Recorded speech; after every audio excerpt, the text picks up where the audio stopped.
What's up, everybody? Good morning and a very happy Monday to you all. DK Show coming to you from the TDS Sports Talk Studios this morning. Hopefully you had a good weekend and you're ready to hit up a brand new work week here. We appreciate you tuning in and making us a part of your start on this Monday morning, whether it's on the radio dials, 105.1 FM, 790 AM, available to stream up online at sportstalk1051.com. Got your smart devices like your Alexa devices. You also have the YouTube video stream up and rolling. Download the Wisco Sports App. Multiple different ways for you to be tuning in and listening here this morning. We got that Shoe Doctors bullpen line up and rolling. 715-830-1912. And then, of course, the Section 105 chat over there, too, where Bo's already chiming in. So good morning to you, Bo, too.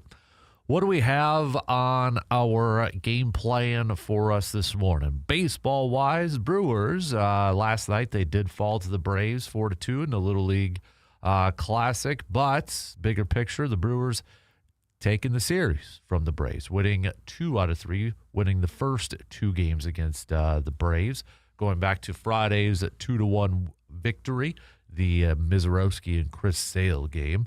Then you had the Brewers picking up a 4-1 victory on Saturday to secure that series win for the crew. Logan Henderson, solid outing again for him. And then last night in Williamsport, Pennsylvania, they wrapped up the series, but with a 4-2 loss. Almost looked like Contreras might have hit a walk-off home run last night, but just a bit short. But nonetheless, the Brewers open up this week with a slight lead over the Dodgers for the best record in Major League Baseball.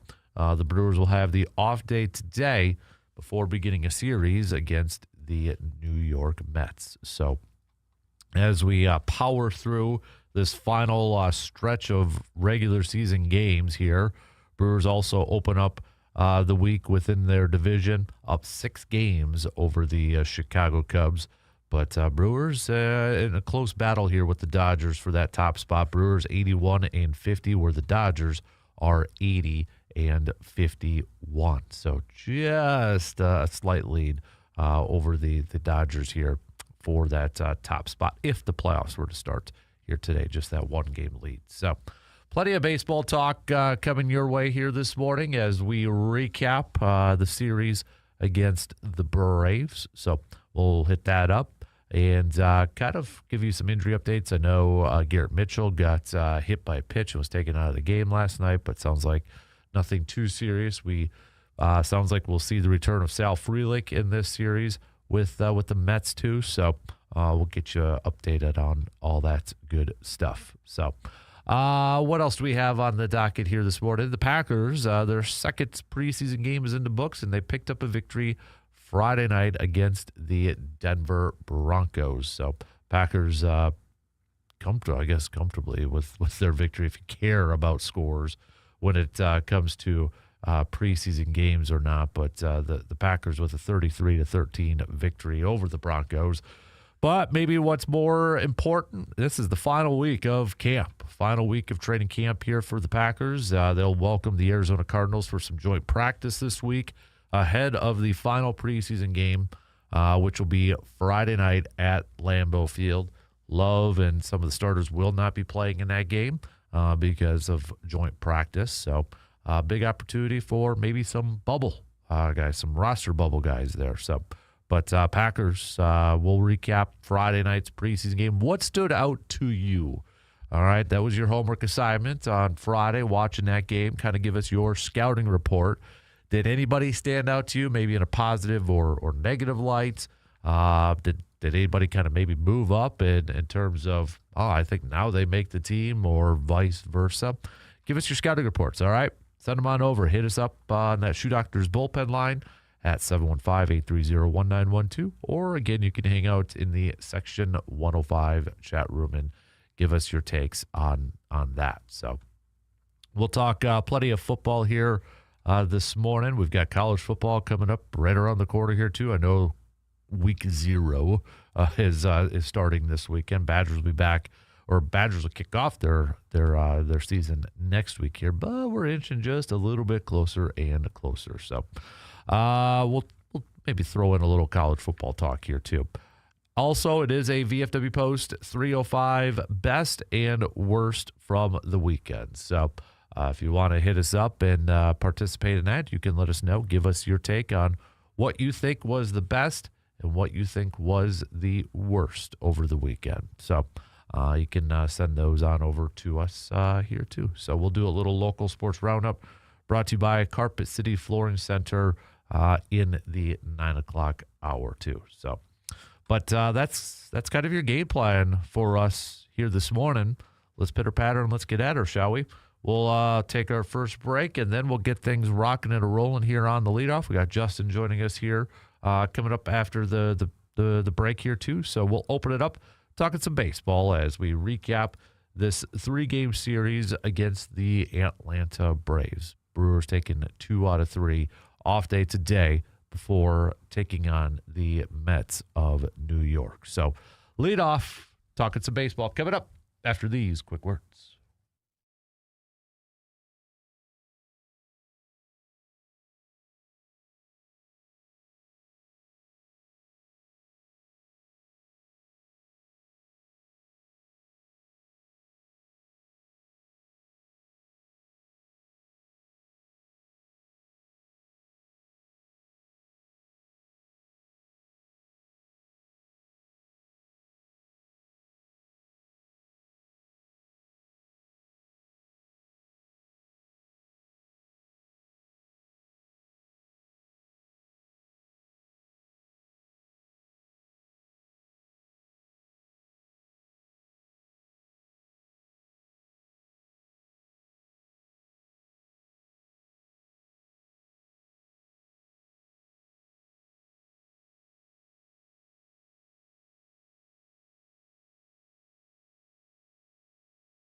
If you're from Wisconsin, you know there is something special about this time of year. The days, they're getting a little bit shorter. The evenings, mornings, they're cooling off a bit. And before you know it, hunting season will be here. And that means now is the time to get ready. Whether you need a new firearm, ammunition, or optics, or maybe just some advice, make Tilden Gun your first stop. The folks at Tilden Gun aren't just there to sell you equipment. They're hunters, too.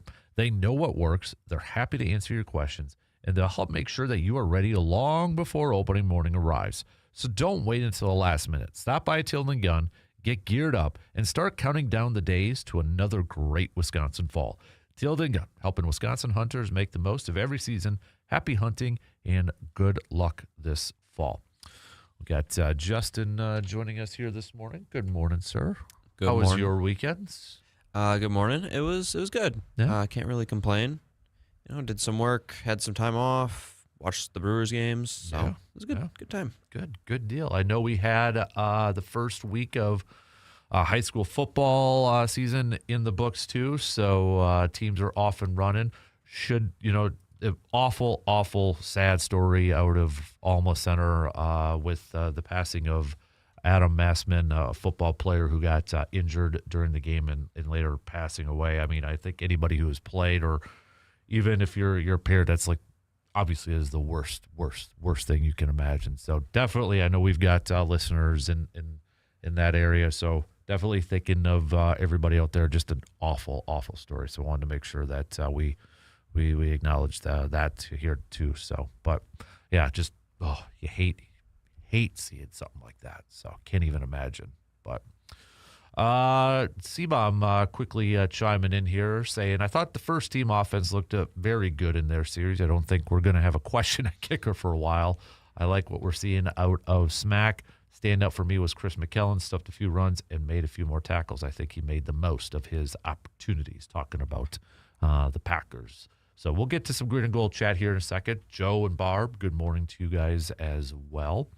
But Brew Crew last night falling to the Braves in a Little League Classic.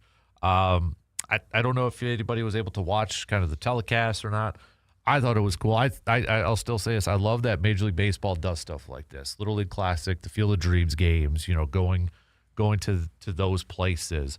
But it seemed like a lot of fun. It seemed like the players embraced it. I know I was watching it with my 9-year-old, and he loved that they were able to pick up like the sound of the bat. I mean, it sounded different in there too with that stadium. So he thought that was like cool just to see all that. But I know we'll get to the games and the series itself here, but I love that baseball does that, embraces that.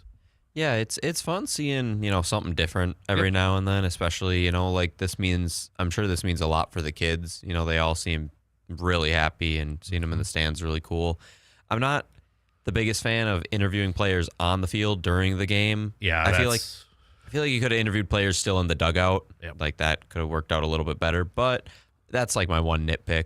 Mm-hmm. Yeah, that like the Garrett Mitchell interview, it's cool in that, and it's cool that the kids get to ask them a question, but at the same time, players are still trying to do their job and focus and that. Yeah, like during Chris Sale came up to the booth. He wasn't pitching or playing, but Logan Henderson did the same thing.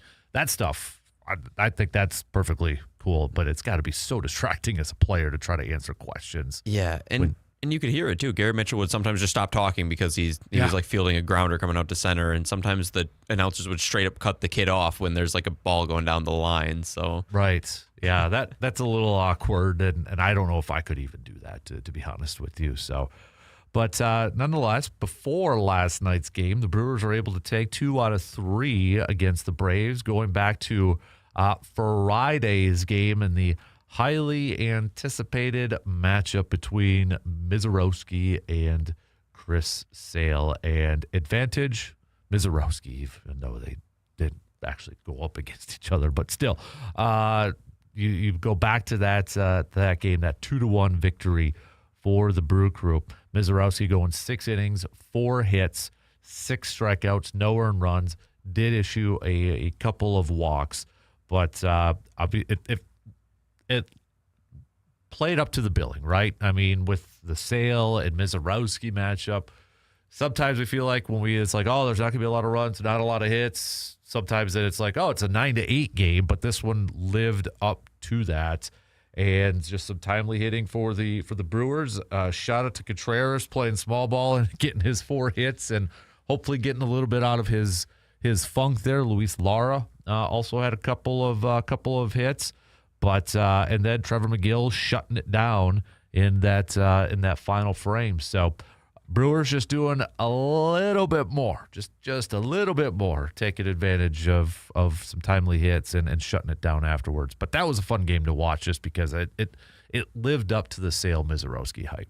Yeah, and it looked like Miz had like an off day. If you watched him, especially early, he could not find the zone. His control was kind of all over the place. So the fact that he still went out there, 6 punch outs, 6 innings, no runs, that's awesome. Yeah, you're right, because you watched the beginning of that. I even remember saying, uh-oh, kind of like, is it going to be one of these days? Because he was off on his command. Even the miles per hour was just a skosh down a little bit at the beginning, and he acknowledged that after the game too. Like, wasn't my best stuff. And I think Pat Murphy even said, that's one of those days where, it's like he learned to pitch, learning to pitch when you don't have your stuff going at 100%. So, but yeah, maybe that's something that, he's still young and probably still learning a lot of this stuff, right? I mean, he's obviously explosive and burns everybody, with his 104 miles per hour. But when you get into a situation like that, when the command's off and the control's off a little bit, you got to figure out ways to battle. So he looked like he did that. So, and then on Saturday, the Brewers, after falling early in the game, 1-0 to the Braves. Logan Henderson doing Logan Henderson things, going 6 innings, 1 earned run, striking out 4, did issue a couple of walks, but Contreras again with a couple of hits. Luis Lara also adding a couple of hits, and the Brewers were able to tack on 3 runs in the bottom of the third with an insurance run coming in the fourth, and after that there was a whole lot of nothing offensively. But I mean, Logan Henderson just continues to go out there and impress with what he's doing, and still less than 20 career starts on his resume. I love watching Henderson. And, I mean, yeah, he's not explosive or as fun as Mizorowski, but I remember last year Henderson had like 3 starts, didn't give up like a single run. Mm-hmm. And I was like, I know everybody's talking about Miz, but I was like, this guy might be just as good with like less. And now, obviously, he's not Miz good because Miz is, one of one, but he's still, I mean, he could be a great 2. I mean, even if he's the 3 in the or in the rotation next year, it's a really solid 3 to have. Yeah. I mean, he has not given up more than 3 earned runs in any of his starts yet. Eventually, that probably, odds are, it will happen. But I think it's between him and Zach Gallen now that have the most in Major League Baseball. But I mean, you look at what this guy has done. I think what was really impressive for me, too, is this was his first start since that big start against Skubal and the Dodgers on Sunday. And to come out there and just kind of pick up where he left off, right? I mean, just kind of going and going out there and doing his thing. And I know there's questions about, okay, this pitching staff, is it too young, too inexperienced when it gets to the postseason?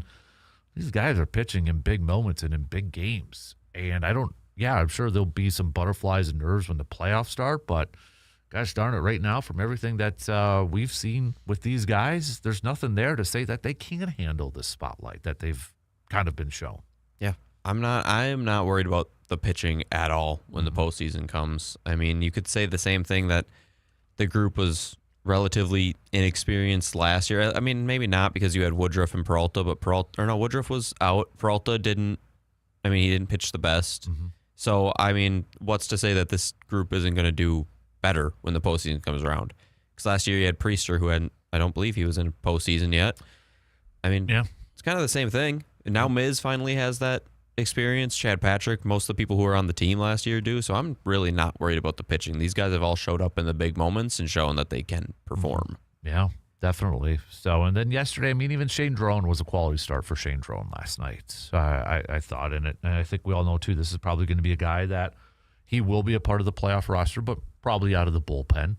But, I mean, quality start last night. I don't think he really, he didn't give up a boatload of runs, just a couple of earned runs. It was just a quiet night for Brewers offense. last night. So not a whole lot. I know he had a couple of walks there, and could have been a lot worse in some innings, limited the damage there. But overall, quality start, I think, for Shane Drone last night too. So I'm never going to fault you for, 2 earned runs against the Braves. Braves have a good team. Mm-hmm. And last night it seemed like everything was falling in the right spot for them, and really nothing was for the Brewers. And sometimes that's just the way it goes. Right. Yep. Exactly. So bigger picture here, taking 2 out of 3 against a top 4, top 5 team in Major League Baseball. You will take that any day of the week and twice on Sundays.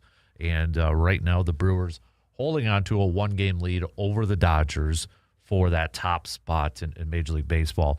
I know it's probably going to come down the line here soon, but a lot of fans are going to be thrown out. Do you want the top seed or do you want the 2 seed? And I was actually looking at it earlier this morning. If you're the 2 seed, you would play the winner between the Braves and the Padres if the playoffs started today. If you were the 1 seed, though, you'd play the winner between the Cubs and the Phillies. So it's like all tough matchups here. But I think it's just incredibly important to get a top 2 seed at this point, then worry about the rest later, right? Yeah. I mean, I don't want a wild card round. I don't want to go into a best of 3 against either of those teams that are in the wild card round because weird stuff can happen. I think at this point, just focus maybe trying to get in on that top 2 seed and let it play out, and whatever happens at that point.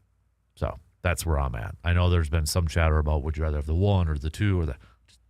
Just go about doing your business and worry about the rest later. That's the mindset that they have to have. So just win tonight. Tonight. That's Pat Murphy's motto, right? Mm-hmm. So injury-wise, so Mitchell got hit yesterday, and the arm doesn't sound too serious. He did talk to the media afterwards. I mean, I think a lot of us probably welted up and swelled up a little bit there. So maybe, off day today. We'll see how it goes there. But an interesting injury update over the weekend. Brandon Woodruff does not need surgery. In fact, there's a low possibility, maybe just more of a hope thing, he could pitch again in 2026. So this popped up over the weekend that they thought there was going to be surgery, and then scans showed that there was actually some healing going on in a 4-week scan.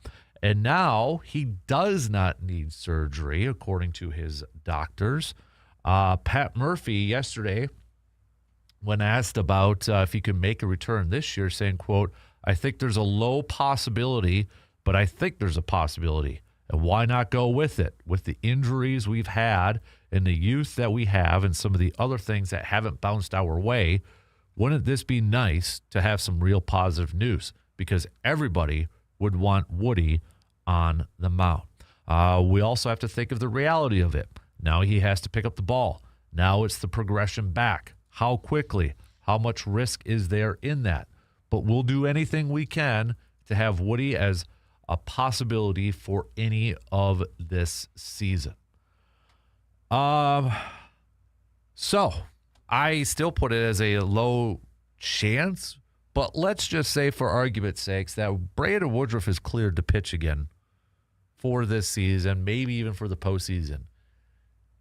Do you throw him out there? Is he a bullpen guy? I mean, he hasn't pitched in a while. Sure sounds like Pat Murphy would have no problems with throwing him out there. But how much of a risk is that too? Because the guy hasn't pitched a ton this year. He'd have to be a bullpen guy, right? Yeah, I would think so, right? I mean, what do you, unless Dustin May falls off or something, I don't know. He might only get 6 innings out of his arm at this point. Like, you kind of got to maximize those. You can't use it all in one start, I feel like. Mm-hmm. And I love Woody. I would love to see him on the postseason roster, but I think it would have to be out of the pen. It would have to be out of the pen here. The other part of this, too, I do think there would be such a morale boost if somehow he gets cleared and he's on that playoff roster for a lot of those guys, a lot of his teammates. You know that. I mean, you listen to Christian Yelich, was it last year when Woodruff made his return, and Yelich said there's nobody I'd rather have out there on the mound in a playoff game. I mean, the amount of respect that this guy has and how much this team looks up to him. If there was any chance that he pitches this year, it'd have to be out of a pen. But it would be such a huge morale boost for this team. Not saying that they need it, but I mean, I think any team that would have their own version of a Brandon Woodruff, if he made that sort of comeback, that would be everybody would be pumped to see that happen. Yeah. But I'm still putting it at a low. And I think that's what the Brewers have to do here, too, not get all excited. And I think Brandon Woodruff, too, probably has to maybe keep the emotions in check. That's great news. He doesn't need surgery because then I would imagine that means he could play next year and not have to sit out again next year. But let's take it step by step. Yeah. But that would be something. That'd be a heck. Can you imagine? Just make the Hollywood movie.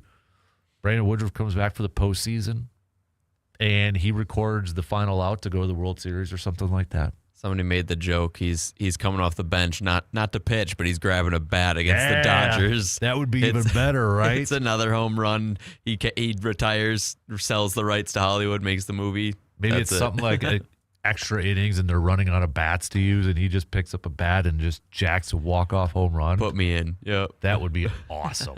That would be awesome. All right, we got to take a quick break, but plenty more baseball talk coming your way. We'll be right back in just a couple minutes.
Nobody plans for an accident, but when the unexpected happens, you want a team that you can trust. And at Superior Auto Body in Eau Claire, they are proud to be locally owned and operated, providing quality collision repair and hometown service to drivers throughout the Chippewa Valley. Their experienced team takes pride in every repair, treating your vehicle with the same care and attention that they would give their own.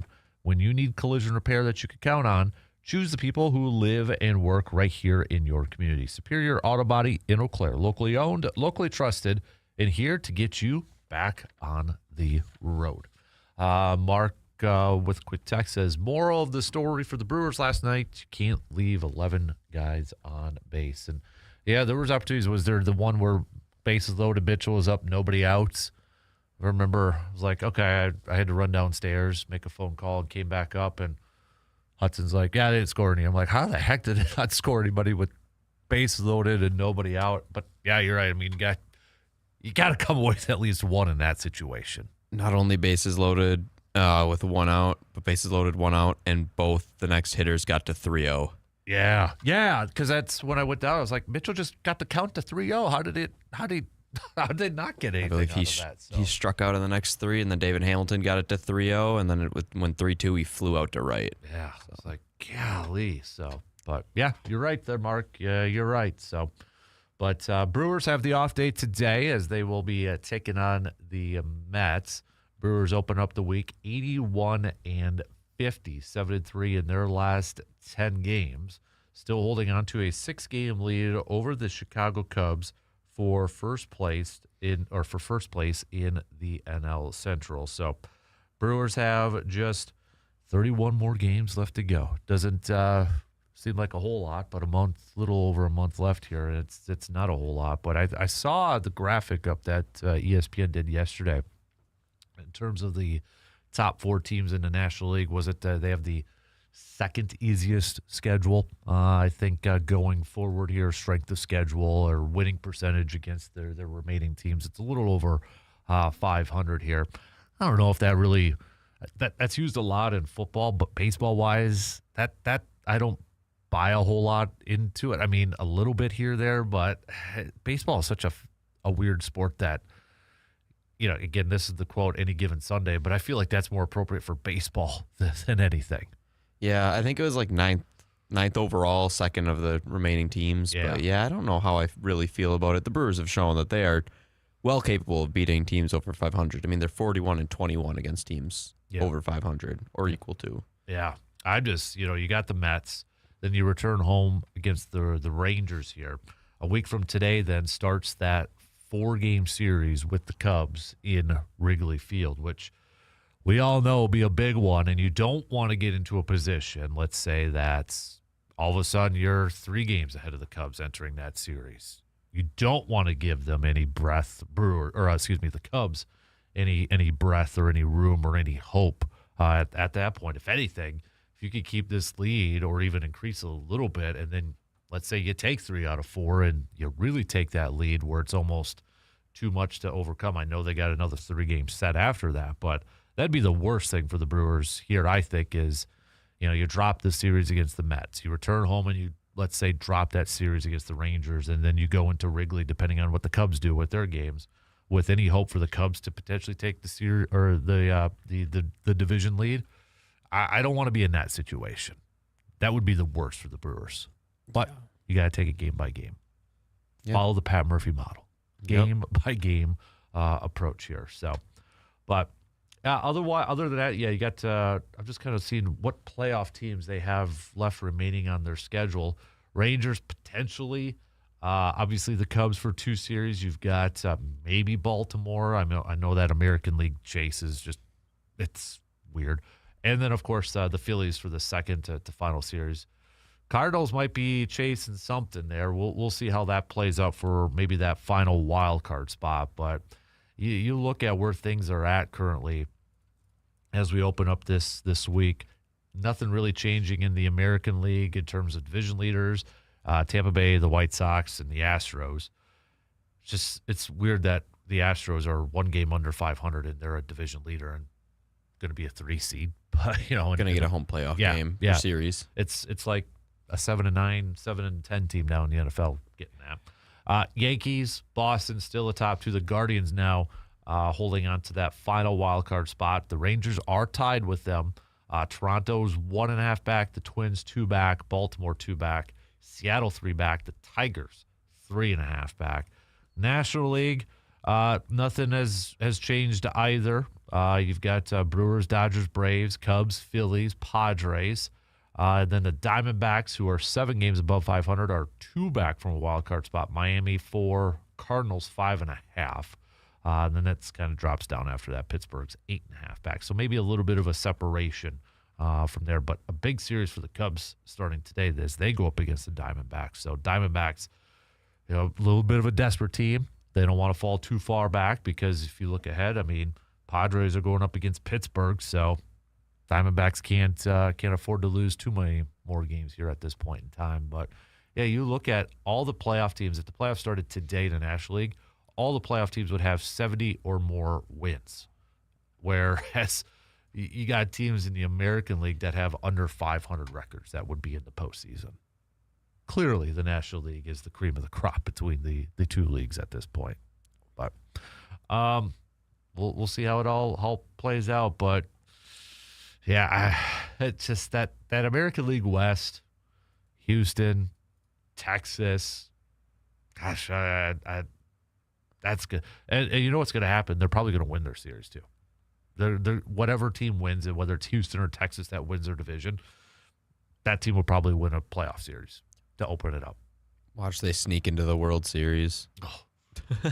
Sneak in and then lose to the Brewers, though, right? That'd be great. That'd be no, pretty the amazing. Brewers' luck, they would lose to the first under 500 team to make the World Series. I can see it now. Can you imagine that, an under 500 team that makes the World Series? Oh, yuck. What was the Diamondbacks record a few years back? They had to be close to 500, right? Worst regular season record team to make World Series. It's got to. So what does it say? 73 Mets hold the record for the worst regular season by any team to reach World Series at a full 162. They were 82 and 79. The 06 Cardinals were 83 and 78. The Twins were 85 and 77. And, yeah, the Diamondbacks were 84 and 78.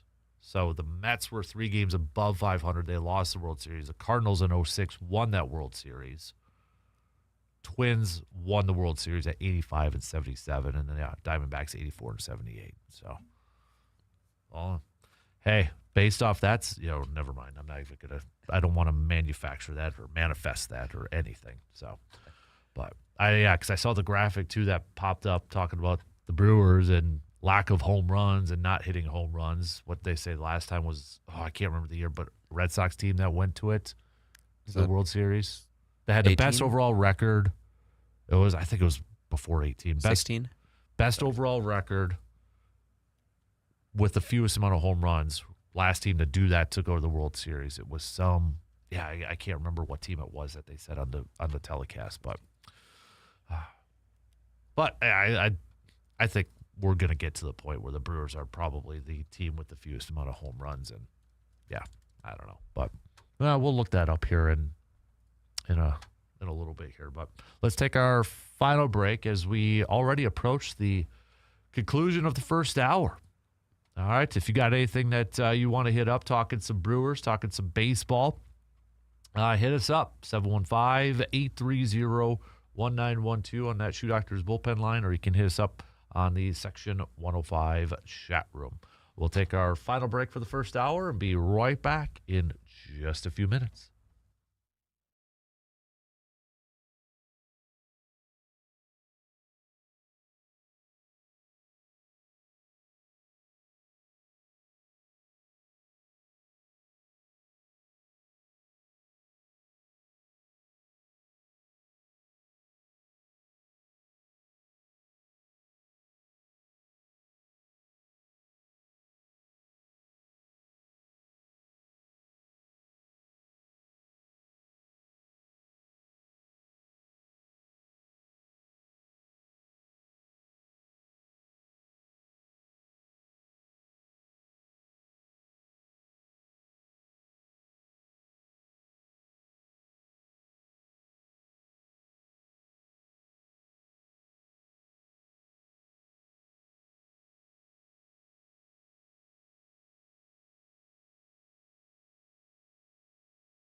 When your vehicle needs attention, make it easy on yourself. Just trust the team at AJM Automotive in Eau Claire. With 2 convenient locations, AJM Automotive makes taking care of your car, truck, or SUV super simple.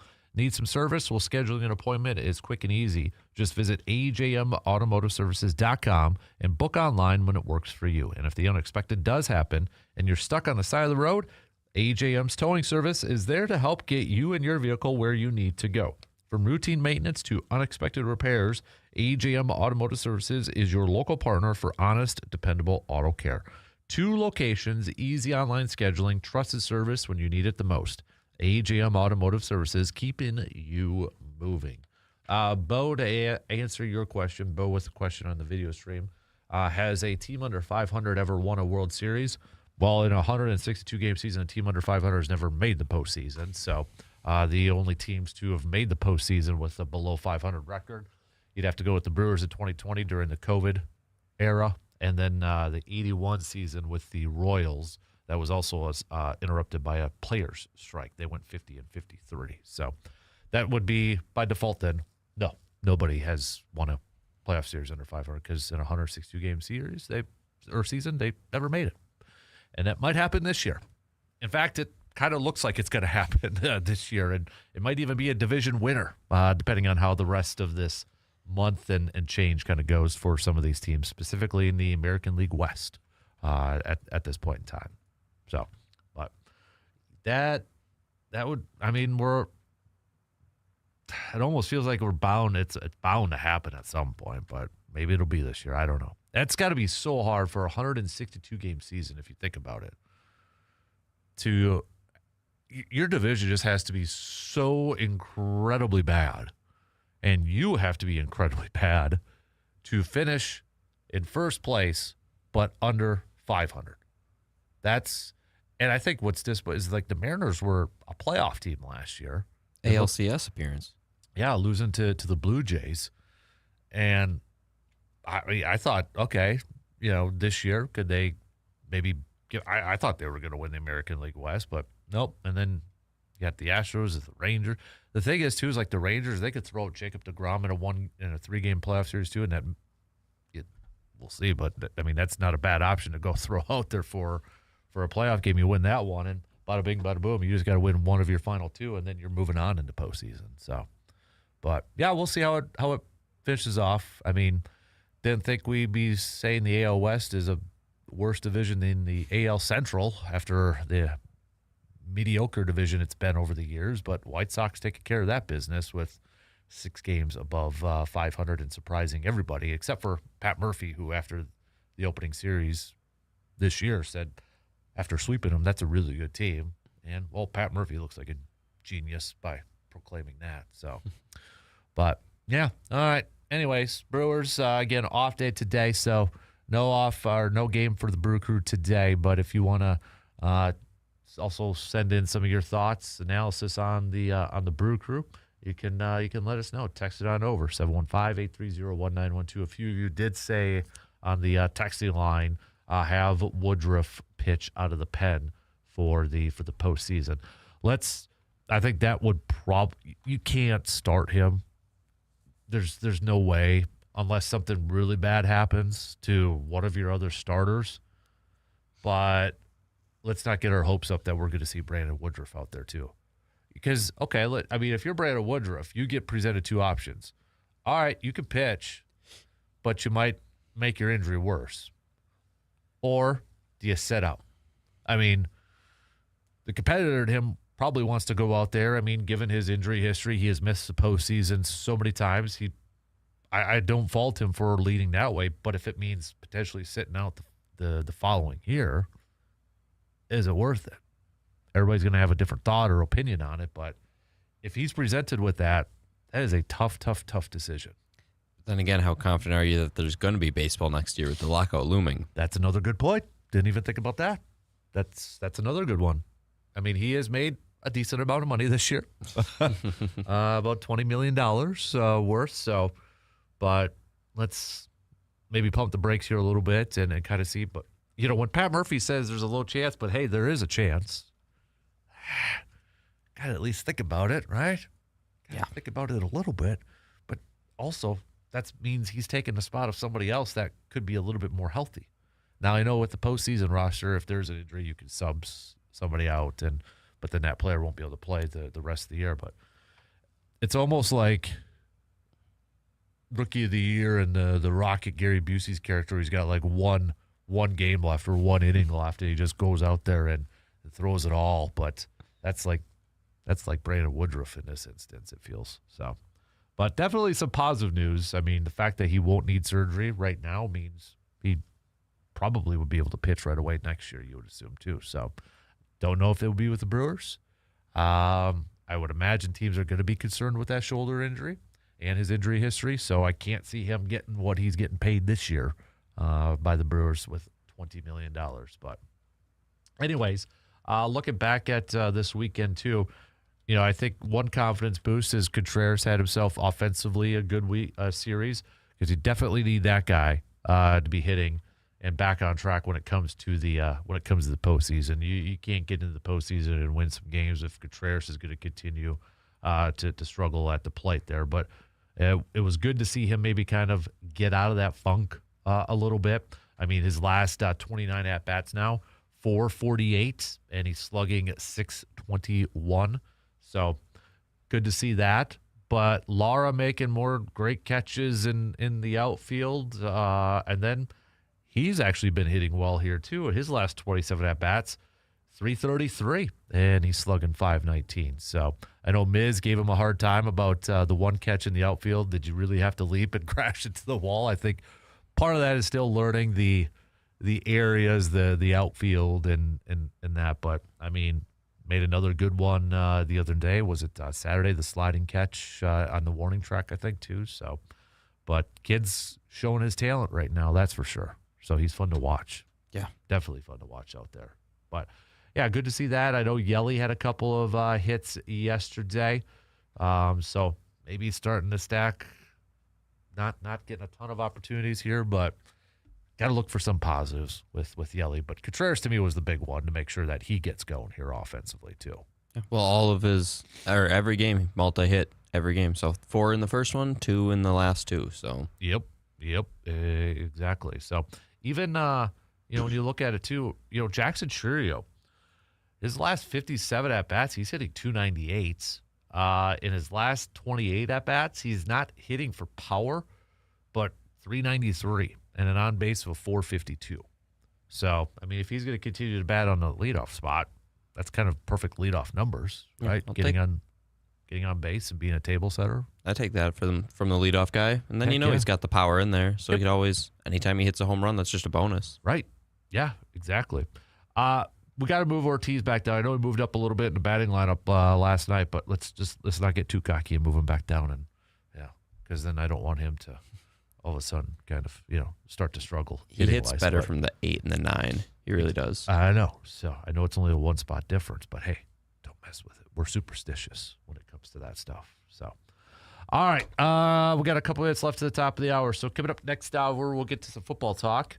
What stood out or who stood out to you from the Packers preseason game Friday night? You can make your picks. Let us know. Packers enter their final week of the preseason, final week of camp. They've got the Cardinals coming to town later on this week for some joint practice, and then the final preseason game coming your way Friday night. So we'll chat some green and gold, chat some Packers coming up in the next hour. Don't forget, it is also a VFW Post 305 best and worst from the weekend. What was the best and what was the worst from the weekend for you? Let us know. Share it with the rest of the class here, okay? So we'll get to that. We got a little local sports roundup brought to you by Carpet City Flooring Center coming your way in the 9 o'clock hour. So we'll also get to that. Plenty more baseball talk. We'll definitely continue to talk some more Brewers and some baseball as we approach about the final month, like 31 games left here for at least the Brewers. So Brewers do open up the week with a slight lead over the Dodgers for the best record in Major League Baseball. Brewers sitting at 81 wins. The Dodgers now sitting at 80 wins. But a big series for the Dodgers as they will begin a series starting tomorrow with the Braves. So also a big series for the Braves too after dropping 2 out of 3 against the Brewers, because you don't want the Phillies all of a sudden to start to catch up on you. Now, if you look at the Central, the Phillies or the NL East, Phillies are only 3 games back, and Phillies play Seattle. Braves are home against the Dodgers, but that could be this week could be maybe a week of change for the NL East between those 2 teams. So, maybe that's why the Brewers' loss was a strategic loss to give the Braves some momentum. Yeah. The Braves, you got to help out the Brewers now and take down the Dodgers here so we can maintain that top spot. So, all right, shot clock's going to cut us off here in a few seconds. So 1 hour in. We've got 3 more to go on this Monday morning, but we want to hear from you. I know we got a few texts I have to get to yet, so we'll get to those coming up in the next hour. But we'll talk some football, talk a little green and gold. Did anybody secure their jobs on Friday night's game from their performance? Some maybe make their job security a little bit more sketchy. We'll hit that all up coming up after these news updates.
All right, second hour kicks off right now on this Monday morning of August 24th. Thanks for hanging out with us and making us a part of your starts if you're already up and at it. Hopefully you had a good weekend and you're ready to hit up a brand new work week. We spent the first hour talking Brewers, talking some baseball. So Let's switch over to some football chat for this hour. Don't forget, too, you can also send us your best and worst from the weekend. Your VFW Post 305 best and worst from the weekend. But let's chat a little football to open up the second hour. Packers, second preseason game, Friday night against the Denver Broncos. And if you care about scores and when it comes to a preseason football, the Packers dominated then 33-13. But hopefully you don't care too much about scores when it comes to preseason football. Although, seeing some comments, you really care about drives in the second half and 3-and-outs and third stringers and stuff. But yeah, let's take a step back here and realize it's preseason football, people. But nonetheless, when we look at these preseason games, we look at, all right, who kind of stood out to you? Who were some players that stood out to you? Maybe some of the younger guys, the rookies, or guys that are trying to make this team. What or who stood out to you? We mentioned C-Bomb said the rookie Chris McKellen was his pick. Who stood out? And, yeah, I would agree with that. I think I'll have to bring it up, but if I remember correctly, he was second in the team in tackles and really kind of disrupting the line of the scrimmage. So he definitely had himself a good night against Denver and maybe putting himself in a position, I don't know about a base starter with Hargrave and Devontae Wyatt, but definitely put him in there. I thought Kamal Haddon, the nickel corner, slot corner, he had himself a really good night, made a couple of great plays, also up there in tackles too. I think, he is one guy that has definitely taken advantage of his opportunity with Javon Bullard out with an injury. Kamal has definitely been playing really well here as of late, and I almost want to say I think he's a lock to make this team now. He is really, I think, taken a big leap in his play and has really found himself a role within that nickel spot. But he jumped out to me. Jagger Burton offensive line, I think it was kind of up and down. I was really trying to pay attention to the offensive line play between him and Jacob Monk because I think there's one starting guard spot up for grabs. That game on Friday night had Burton starting at left guard, Jacob Monk at right guard, and Anthony Belton was starting at right tackle. But kind of an up and down, had some good plays, and then some questionable ones after that too. So. But overall, I think just kind of, in my opinion, some other things that kind of stood out from that game is there's going to be some tough decisions, I think, from a defensive line standpoint, who to keep. Jonathan Ford has been making plays. Hargrave is obviously there. Devontae Wyatt. I mean, I think those two are your starters, but you get throw in Chris McKellen too. So there's been and then the other dude who – From a defensive line standpoint, Anthony Campbell has been continuing to make plays, and he made some plays again in that game, but he was making plays a lot in preseason practices. So I think Green Bay is going to have some tough decisions on there. You look at Strong, the running back, had the nice return. Is he making a play potentially for a spot on this team? And then, I feel like wide receiver, a lot's going to depend on, we hear GMs kind of say, it depends. They don't really have a number set. It just kind of goes how the board falls. But I think it's safe to say we know like the 6 wide receivers. It's, Christian Watson, Jaden Reed, Matthew Golden, Savion Williams, Sky Moore. It's probably Bo Melton. I don't know if there's another receiver. They've like Isaiah's made some plays, Will's made some plays, et cetera, et cetera, et cetera. But is it enough to overtake one of those last 2 spots? I don't think so, but maybe. And I don't really want to get to where Green Bay's carrying 7 wide receivers. That I don't know if I want to see. But other than that, those are kind of the main thing. Trey Smack, too. I mean, the dude is just – maybe he's just a guy – let's just ignore what he does in practice and just focus on games because he is dead on in these games. Not only is he making these deep kicks, Justin – the dude is like down the middle. The accuracy on some of those kicks is ridiculous. Yeah, he's been fun to watch. Yeah. I mean, they haven't been like, nope, boom, right down the middle with extra yards to gain here. And I think that team now, the more times he does that in these preseason games, they're going to have the confidence in the world. I mean, to do it at Pittsburgh where it's tough to kick, then you go into the elevation in Denver where he probably could have hit like a 70-yarder or so. The dude has been really, really impressive so far. So I'll always be nervous about a kicker, but the levels of being nervous is probably a little bit smaller right now. Yeah, it's trending down. Maybe them worrying about how and where he's striking the ball in practice is a good thing. Yeah. What else? Did anything else kind of stand out to you from Friday night's game? And no, it was mainly just Pierre Strong Jr. I'm happy you mentioned him. Very nice kick return, and then he even did good on the ground. I mean, 8 carries, 37 yards is not bad, especially considering how our offensive line has been playing. Yeah. So I like him. Maybe he's made a play, but then you're carrying 4 running backs. But with Jacobs, there's always the chance the suspension could be handed down. Don't know when that news would strike. So that's the tough part, right? Yeah. And I'm sure, and maybe Green Bay knows, but let's assume they don't. They probably want a resolution or a decision here rather soon. So because that does affect potentially what they would do in terms of how many running backs do you carry. Do you carry 3? Do you carry 4? Yes, there's the practice squad, but we have to remember too when it comes to this, and maybe we make more of it than what teams do.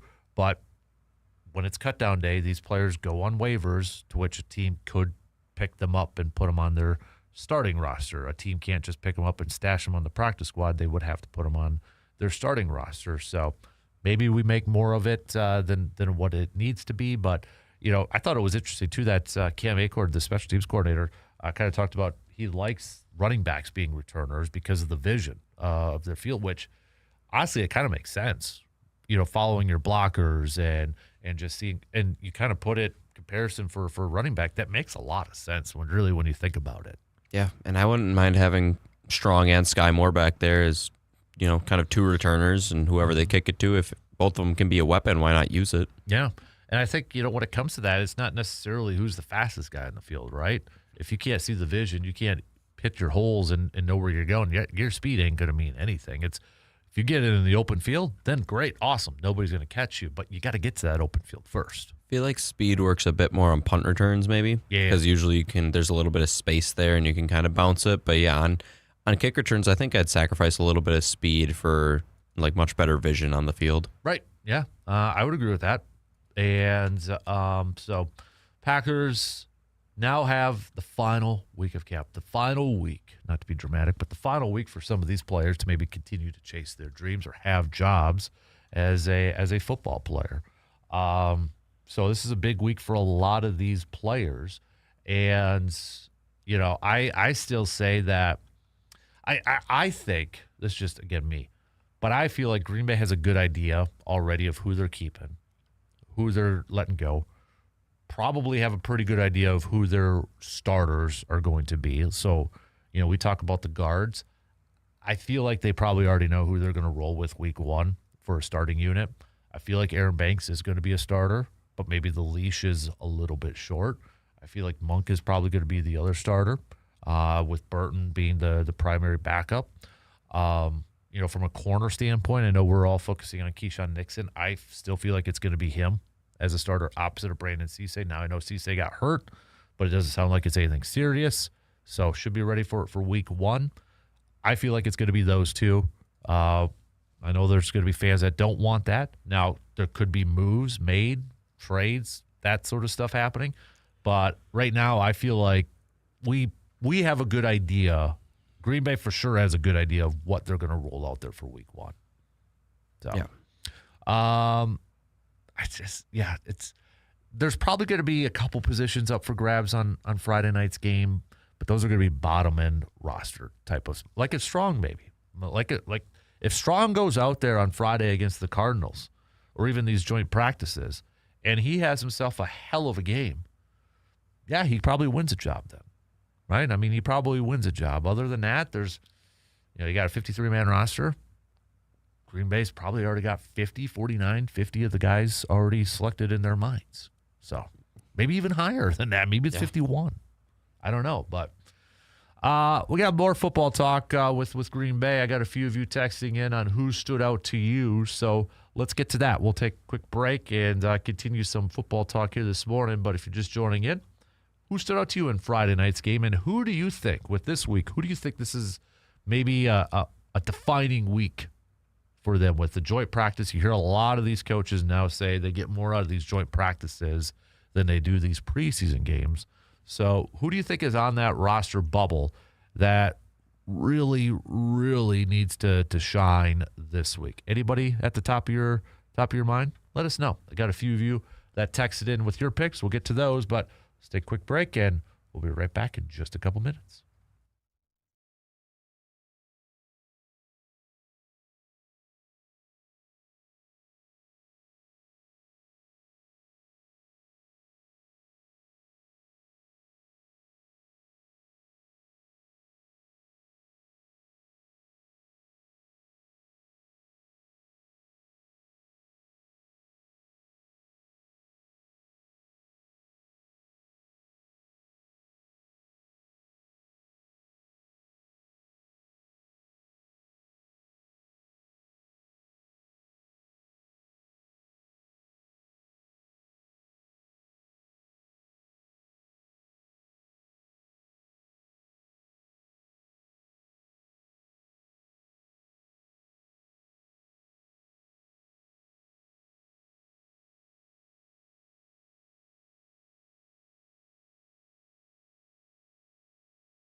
Fall sports is fully underway. Friday night football to volleyball, soccer, cross country. Athletes across the Chippewa Valley are getting ready to compete and are competing. But when injuries do happen, getting the right care matters. Chippewa Valley Orthopedics and Sports Medicine specializes in helping athletes getting back into the game with expert orthopedic care, sports medicine, and treatment that you can trust. Whether you are a weekend warrior or a high school athlete chasing your goals, their team is here to help keep you moving. Chippewa Valley Orthopedics and Sports Medicine, your partner in staying active, healthy, and ready for a season ahead. So a lot of you kind of texting in with some of your players who stood out to you in the Packers' second preseason game, a win against Denver. A lot of you going with the rookie Chris McKellen. The majority definitely going with Trey Smack, the rookie kicker. And then a couple of you also put in Strong, the running back. So names that we've already thrown out there and mentioned. But with the final week of camp, the final preseason game, we got joint practice this week. If I asked you, Justin, to give me a position group that you're most intrigued to follow this final week, or maybe the position group that you feel like has maybe the most uncertainty yet, or jobs are still up for grabs, is there a position group that kind of jumps to the front right away in your mind when you think about it? Well, there's defensive back will always be, especially like corner will always be a question, and then kind of just offensive line. You know, there might be a few spots, at least backup spots, that might be kind of whoever plays best gets them. Yep. So I'll be watching kind of those two probably the most. Yeah, I mean, you look at corners for sure. I think there's going to be Keyshawn Nixon is like target number one for a lot of people, and understandably, and I get it. The Brandon Cisse, hopefully it's nothing serious, because if Brandon Cisse is hurt, first of all, when he said it was a knee, I was like, oh, crap. You start thinking knee, but then it doesn't sound too serious. We'll probably know a little bit more today, but I mean, I think he's at the point, just rest him down for week one, right? I mean, he's shown enough to show you that he's CB1. He's cornerback number one. So just sit him out this week and make sure he's ready to go for the Vikings week one. But you look after that, it's Keyshawn, it's Benjamin St. Juste, it's Carrington Valentine's now back. I think Kamal's made himself a spot on this team. Javon Bullard's going to be listed as a safety, but he's their nickel guy. So maybe one more corner on this team if everybody's healthy. And so you kind of look at that. Is that a Jalen Simpson? Is that maybe somebody else that's not on this roster yet? There might be that battle for that final cornerback spot on this team. And really, whoever that is, they might get playing time this year based off our history with Green Bay in the cornerback position. So, I mean, or special teams at least. You got to be a gunner or do something on special teams. Offensive line, you mentioned it, Anthony Belton is not having the greatest camp. I don't know if it's because they're moving him to tackle, and he finished the season at guard last year, whether that's part of the reasoning. But you definitely look at the depth. I think we know the starters. It's, for my money, my guess, it's going to be from left to right: Morgan, Banks, Ryan, Monk, and then Zach Zebach, we're going to call him now with his name change. Burton. The Kennard injury, I think, is just going to. He was a swing tackle, but I think now with him out, he might not even be on the team, or at least opens up. Maybe on injured reserve or something like that. Belton, I still think, makes the team, so that's 7 there. Just boils down to the question: how many offensive linemen do you take? 8, 9. I think they'll probably want to carry at least 8, possibly even 9. I think the fun one, though, for me is going to be, and maybe where the toughest decisions is going to be that defensive line group. I think we know the top 2 for sure. It's Hargrave and Wyatt by default, right? I mean, you sign Hargrave in the offseason. You gave Wyatt the extension in the offseason. McKellen's going to make the team because he's a third-round pick, and he's a rookie, and he had himself a good game, the other day. He's been having some good practices. But I look at this guard group now on the defensive line here. What about a Carl Brooks? What about a Jonathan Ford? What about an Anthony Campbell? What about a Stackhouse? This is a base 3-4, and we know a lot of defenses now are nickel, so maybe you don't carry as many defensive tackles. But if Wyatt's on there and Hargrave is on there, and then you've got Chris McKellen being a spot, how many defensive linemen do you carry? Maybe 5, maybe at most 6. That's going to be a tough call. And you look at a guy like Campbell, who has had himself a good camp. But then I think it kind of, if you're Brian Gutekunst, you're like, okay, but I feel confident that we're going to be able to stash him on the practice squad. sort of thing. It's almost kind of a gamesmanship to be played at that point. So to me, that might be the toughest group to try to figure out who do you keep, because you've got 3 locks essentially already on there. Yeah, that is tough. Man, I didn't even think about that. I would like to see Carl Brooks again. I feel like he has flashed a lot of potential, and I feel like he's played. Sometimes they'll put him more of an end spot. So yeah, but that is tough because, like you said, Anthony Campbell's been having a great camp. You're keeping Hargrave. McClellan. Wyatt. Yeah, but that is tough because they've got 8 on there right now. Yep. Jonathan Ford is just massive. So if you want that big typical nose tackle maybe to be in there to stuff runs, he might just be your early down defensive lineman. The one guy I haven't even mentioned, he's had a good camp too, is Warren Brinson, another rookie from last year, second-year guy. This is a tough group to try to figure out who's going to keep it. I think this is the week where, okay, those guys that are on that line, pun intended, defensive line and on the cut line, they're going to have to flash this week. That, to me, is going to be the hardest one where jobs are going to be up. And I honestly feel like whoever they cut, some of those guys are going to have a legit shot of being picked up on waivers. I that's what I believe. And maybe I'm wrong, maybe kind of overlooking it, but that's a steep group of some tough decisions. And then you look at the edge. I mean, Micah Parsons, we know, is not going to be there. Van Ness is there. He's going to be a week 1 starter. Barron Sorrell is going to be on there. I think Brenton Cox Jr. is going to make it. Colin Oliver, I think, is going to be on there too. But then the other part in this thing is, you got Dennis Sutton, who's probably going to maybe. How many do you carry knowing Micah is going to be missing the first few weeks, but you still need some depth at that spot? So it's like Brenton Cox Jr., it's Dennis Sutton, Colin Oliver, Barron Sorrell, Lucas Van Ness. 5? Parsons, yeah. 6 if you count Parsons, but he's going to start on the pup. Yeah, so that's probably there. I still think his defensive line is the toughest one. Yeah, I do not envy Goody at all and LaFleur at all this week. Or No. I guess on the 30th. Yeah, and I think and the other part too, going back to the corner, not to keep flip-flopping here, but Jonathan Gannon has said that, and we know it, he likes 3 safety defense. He likes his safeties. So does that factor in with how many corners versus safeties do you keep? Like Javon Bullard's going to be the nickel corner. Xavier McKinney, Evan Williams, they're locks. But Oladapo has been playing a lot of reps in preseason. I think Mark Perry's had himself a really good preseason. He's in both of these games, he has made plays, whether it's been a big tackle or even a pick the other night on Friday night.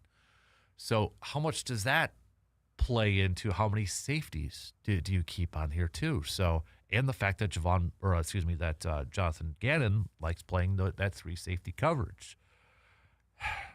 Yeah, I'm fascinated to see what they do with this thing. I think defense might be the toughest one in terms of who you all keep. Offense might be a little bit more cut and dry. I think Strong is the one that's going to be interesting to watch this week. Yeah, because if Strong runs for 100 yards, kind of have to keep him, right? It's kind of like the Emmanuel Wilson from the last couple of years. He would have a really good preseason game or have a good preseason and force the team to keep him. Or if he pops another return. Yeah. He could be a Desmond Howard if he returns a touchdown. I mean, that might seal it for him. I would love that. So, yeah, I think there's still a lot to kind of follow this week as we get to joint practices. And, Goody has said, this is going to be the interesting part in this too, that he has mentioned about keeping 2 kickers on the roster. And the way that this has kind of gone, because right now when you look at it, excuse me, he's only got Trace Mack, but then he's got, I think I don't know, but it's not loading up for me. But he did talk about last week about potentially keeping 2 kickers on the roster, maybe just 1 on practice squad is probably the best way to go about it, is what I would assume, is he'd like to have 1 on the practice squad. But if he was referring to 53-man, I don't think he could do that. And the way Trace Mack's kicking, you don't need to keep 2 kickers on the roster. If you want 1 on the practice squad, fine, right? To have a little bit of a backup. If you want to do that, go for it. But I don't think there's a need to carry 2 on this roster. Give it to Trace Mack's been impressive. So, all right. How about the rest of you? You can let us know. 715-830-1912. We've got Surveyor Sam saying good morning, DK, and all the listeners. 3 things from Friday's game. Trace Mack is that dude, all in caps. Kamala Haddon has solidified himself on the 53. The final roster spot, I believe, is between 3 guys, and they're all wide receivers. Shepard, J. Michael, and Isaiah Nair. So I will follow that up with you, Surveyor. Does that mean they carry 7 wide receivers? Because to me, there's 4 locks at wide receiver. Watson, Reed, Golden, and Savion Williams. 2 I probably wouldn't put in the lock, but I put comfortably as Sky Moore, so that'd be 5. They love Bo Melton, and that'd be 6. So does that mean Cervera fall out, or do you believe one of those 2 guys is out from Sky Moore to Bo Melton? I don't know if I'd like 7 wide receivers. I feel like there's other needs. Yeah, especially with what we just talked about, the D-line, both edge and D-tackle. I do think of those 3, 2 are back on the practice squad. That Surveyor listed there. At least 2 are on the practice squad. All right, we got to take a quick break. Plenty more to get to, though, as we halfway through the second hour on this Monday morning. We'll be right back in just a skosh.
Don't forget, you can sign up right now for our Pro Football Weekly Pick'em Challenge. Just head to sportstalk1051.com.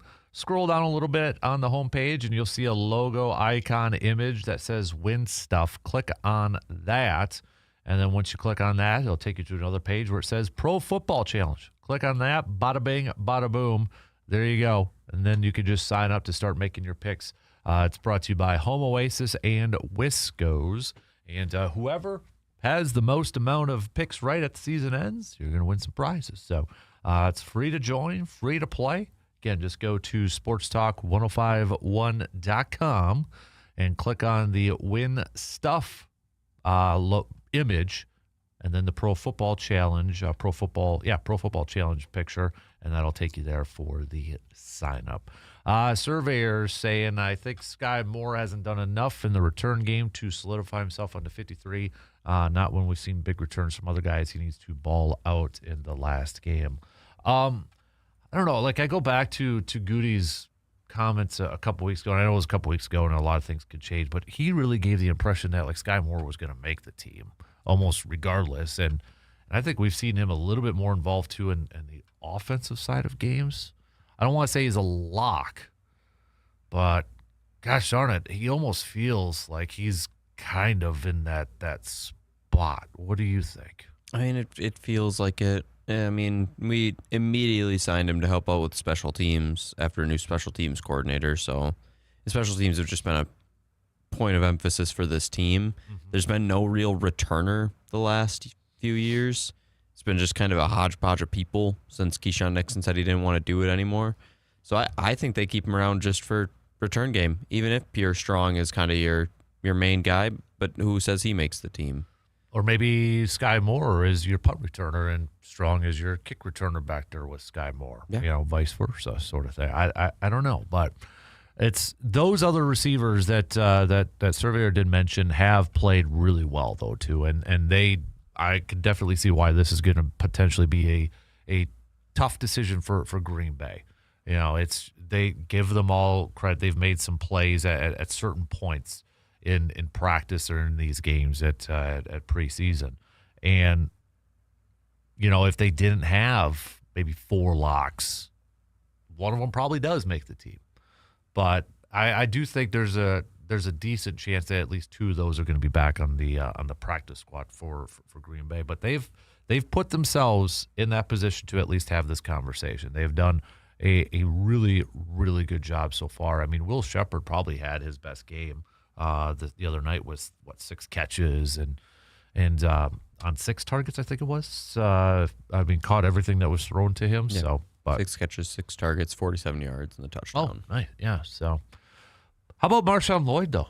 Getting a touchdown. I mean, showcasing a little bit what he could do in the passing game. I know there wasn't a ton in terms of running, but at what point is there a point where we just stop, holding our breath when it comes to Marshawn Lloyd? Kind of similar to from a kicker standpoint, like, okay, is he going to make it? Is this or maybe we just don't stop holding our breath when it comes to Marshawn Lloyd's health and worrying about his hamstring. I think he's got to make it through a full season before I stop holding my breath, pretty much. Kind of like Watson now. Watson's hamstrings are, I think, a thing of the past. If I feel like he's got that all worked out. Yeah. Knock on wood, yeah. Knock on wood. But, yeah, I think Marshawn Lloyd has to get a full season under his belt with missing minimal time. If he misses a game or 2, I feel like everybody does at this point in the NFL. Right. But he's got to put together a full season. Soon as we hear, hopefully we don't, but as soon as we hear like another soft tissue injury or something like that, then it's going to be like, oh, crap. Here we go. And okay, so we talked about Josh Jacobs, how many running backs you carry, but all right, how much you factor in Marshawn Lloyd, and just because of his injury history, does that factor in how many running backs you carry? Because I feel like Chris Brooks is going to be on the team. He's got their 3rd down back. Yeah. So, I mean, okay, the Josh Jacobs situation, but also Marshawn Lloyd's injury history, does that pave the way for somebody like a Pierre Strong Jr. to make the team, just so you have that extra depth? It definitely can. And honestly, the more that you say it, I see it happening. Because there's the chance Marshawn Lloyd misses the season. There's a chance Jacob misses time. So, yeah, I think it keeps him just because, you don't want Chris Brooks as your every down back. Right. He's, like you said, he's their 3rd down, their pass pro back. But right. But yeah, those two have question marks for sure.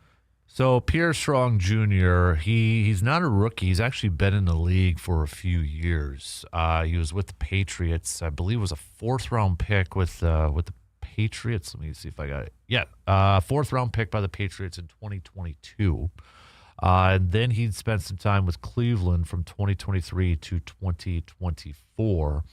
Then the Packers signed him to the practice squad last year. So, I mean, he has been in the league for a few years, a little bit of a veteran type of experience. So the fact that he was a fourth-round pick, I know some people might say, well, he's a fourth rounder, but fourth rounders are still expected to be at least contributors in some way or fashion. So South Dakota State, I mean, Packers have had some luck with South Dakota players too. So, but yeah, I mean, he's put himself again. I think for a lot of these players that are on that bubble, on that line of making the roster, you just got to put yourself in a position where you're in the conversation, of making this team or not. And I think, Pierre Strong, Shepard, those receivers that we mentioned, those defensive linemen we've mentioned, they've done that. And it's made, at least in our eyes, tough decisions for the front office, for the coaching staff.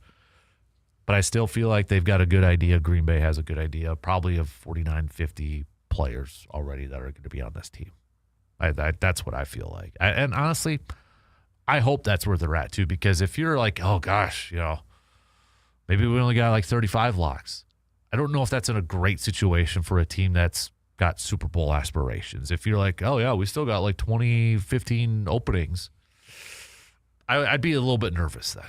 Yeah. Because it's not necessarily they're like loaded with these players. These are depth positions. These are backup players. And if you still have all these jobs opening, I think that kind of would worry me more than anything.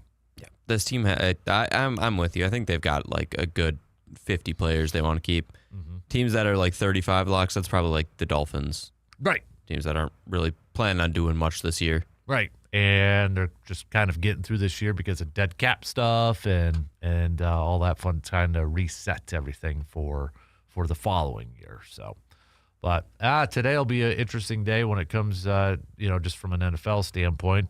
We'll finally find out who the Browns' starting quarterback is for week one. That's supposed to be announced today. Is it Shador? Is it Deshaun? I still think it's Deshaun. I think it's Deshaun so that they can easily move on from him and bench him after a couple games. Yeah. And then they'll go to Shador. It's easier to bench Deshaun than it is Shador. Yeah, and I heard somebody else talking about this. Like if you if you start with Shador and then go to Deshaun, you can't really go back to Shador. Right. That's why it's easier to start Deshaun and bench him and then go to Shador. Yeah. So even though Deshaun was awful this past weekend, I think it's Deshaun to open up the season, but Shador ends up finishing the season as a starter. That sounds about right.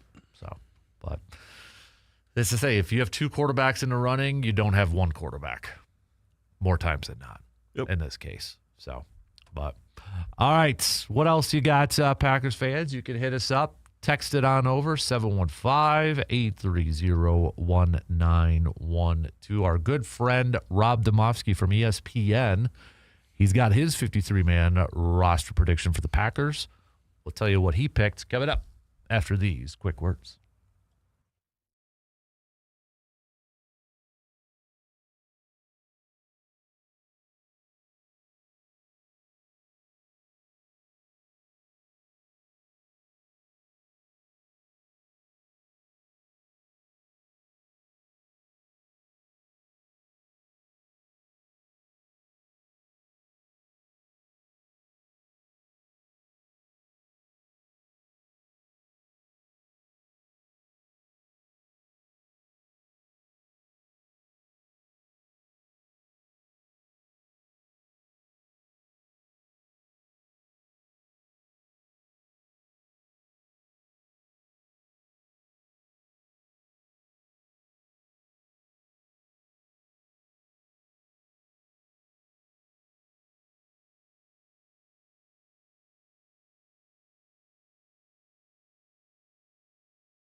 When you're looking for your next vehicle, choose a dealership that knows and cares about the community that it serves. Toyson Ford in Chippewa Falls is proud to be locally owned and operated, providing hometown service and a better buying experience for drivers throughout the Chippewa Valley.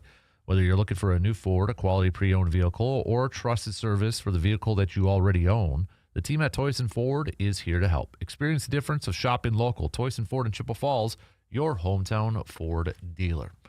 So what does our good buddy Rob from ESPN, Rob Domofsky from ESPN, have for his Packers roster prediction as we enter the final week of camp? Quarterbacks, he's got two, Jordan Love and Tyrod Taylor.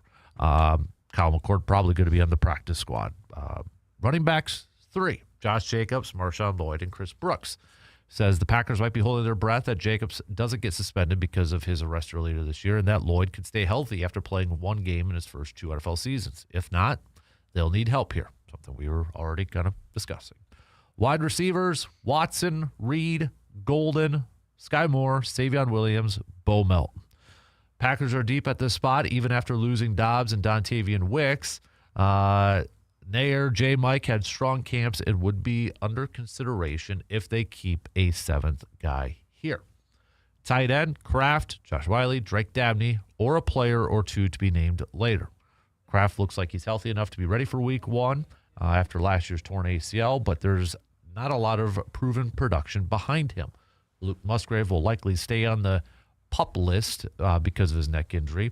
This is the number one spot for Goody to upgrade via trade or waivers. Goody kept 4 tight ends on his initial 53 last year. Offensive line, he's got 10. Morgan, Banks, Sean Ryan, Jacob Monk, Zebach, Anthony Belton, Burton, John Williams, Darren Kennard, and Donovan Jennings. Goody kept only 9 here after initial cuts last season, but perhaps all the injuries up front in 05 will convince him to keep an extra lineman. D tackles, 6. Javon Hargrave, Devontae Wyatt, Carl Brooks, Warren Brinson, Chris McKellen, and Jonathan Ford. Edge rushers, Van Ness, Sorrell, Brenton Cox Jr., Dennis Sutton, and Colin Oliver. Linebackers, Zaire Franklin, Edrin Cooper, Isaiah McDuffie, Tyron Hopper, and Nick Neiman. Corners, Keyshawn, Brandon Cisse, Benjamin St. Just, Carrington Valentine, Kamal Haddon, and Damani Jackson. Says if there is going to be a high-profile move on cutdown day, it would be Nixon. Perhaps the Packers will try to trade him or release him. They have another corner, Jalen Simpson, who they like. Safeties for Xavier McKinney, Evan Williams, Javon Bullard, and Oladapo. The Packers are light here since they usually keep 5. If that's the case, Mark Perry is the best option, and the special teams is the normal long snapper, kicker, punter. So anything really kind of jump out to you? Otherwise, I thought it was kind of cut and dry pretty much at that point. Yeah. Nothing really too shocking. Yeah, Could we see Keyshawn being traded? I could see it. I don't know what you'd get for him, though. Yeah. I know Carrington has been mentioned as a possible trade, but he's coming off of a hamstring too, so I know the name out there that's like floated on the Twitter sphere or X sphere is Joey Porter Jr. from the Steelers, which, okay, he's a former first-round pick. Maybe moving on to a different franchise would kind of, but I don't know. I don't think there is that type of splash move, if we even call that a splash move. I wouldn't be surprised if he trades for a tight end, like a depth tight end. I don't think we're getting he's trading for a starter of week 1 for Minnesota. I don't see that happening. No, I don't think that happens. If it happens at the trade deadline. Mm-hmm. Yep, I would agree. Depending on how they're performing this year too. So, but yeah, otherwise I think that was pretty cut and dry. Cut and dry. So, wrapping up this second hour with football, but to the college side of things. So we've got week 0 beginning this weekend.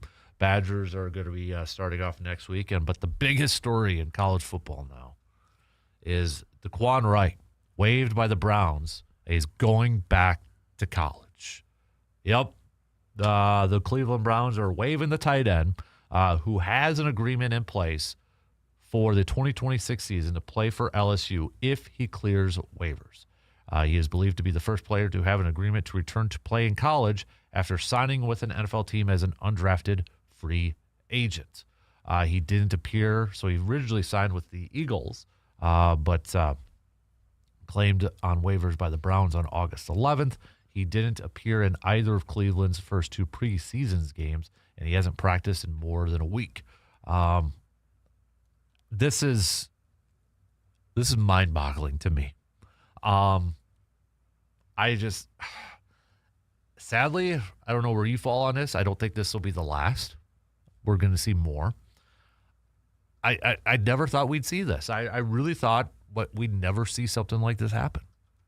I don't know what to make. I'm kind of speechless, to be honest with you, that we're actually talking about this. Yeah. I mean, the fact that they can enter the transfer portal while basically in the NFL is ridiculous. Mm-hmm. I mean, I don't like it. They make their choice going to the NFL. Yeah. And you see how it is over there. You play there. You shouldn't be allowed to go back to college. Yeah. I don't like that at all. I agree. I like what the NBA has changed over the last few years. Like, you could go through the draft process, get your evaluation from NBA scouts, even maybe get some help from an agent or something. And then, all right, you get the evals, and it's like, okay, I'm maybe not going to be drafted. I'll go back. Like, I don't mind that. Yeah, that's fine. But when you sign a contract, regardless if you were undrafted, you sign a contract, you're practicing, you're doing stuff with the pro team, and then it's like, no, I'm not going to, so I'm going to go back to college to go play it. That one rubs me the wrong way. That one I don't like. Yeah, I don't like it at all. Somebody was like saying, well, they're just like kids, and maybe they make the mistake. You went pro. That's not really making it. You made the choice. Mm-hmm. You could have stayed in college, and you decided to go pro. Yeah. Todd Monken with some good quotes that I can't say some of the words. He's like, man, isn't this blank crazy? I don't even know what to say. I wondered why Lane Kiffin reached out to me a week ago. Now I know. I didn't call him back. I guess I should have. So the fact that Lane Kiffin was the one who made the phone call too, I mean, so you've got a college coach that is obviously actively probably like, all right, hey, you're not going to make the team, so why don't you come back to college? Because he had him at Ole Miss. Yeah. So that's even more sneaky, right? I mean, that's even more. I really don't like Lane Kiffin, especially after the whole LSU Ole Miss thing went down, and after hearing that too. Yeah, that just feels slimy, honestly. Yep, I know. I completely agree. It's yuck, and I don't like it. And unfortunately, I think we're going to see more. I really do. We're definitely going to. Wasn't it like 16 players already sued? Yeah, it's or something. Yeah, I don't know what college sports is just such in a spot. How do you get out of some of this stuff? NIL, transfer portal, this now. It's the Wild West. saw it in we saw it in basketball, right? Guys suing to get back and going to play for college teams during the season. We saw that, like the Alabama kid. It's ridiculous. Yeah. So it's just at this point, let's stop calling it college. It is minor pros, basically. Like I don't know how to really say it. Like the baseball is the minor leagues. College is basically the minor leagues for football and other athletics. Mm-hmm. I would agree with that. Yeah. I think the floodgates are really going to open up for this. So, all right. We only got a minute left. So if you want to send over your VFW post at 305 best and worst of the weekend, you could do so. Got a couple to hit up in the next hour. So we'll do that. Also, we'll get back to some more baseball talk, Brewers talk. Off day today for the Crew after taking 2 out of 3 against the Braves this past weekend. Brewers will be taking on the Mets starting tomorrow. Then they return home with the Rangers, and they'll wrap up the end of the month with a 4-game series, beginning a 4-game series with the Chicago Cubs. So we'll get back to some more baseball talk. We got some local sports roundup brought to you by Carpet City Flooring Center also coming up.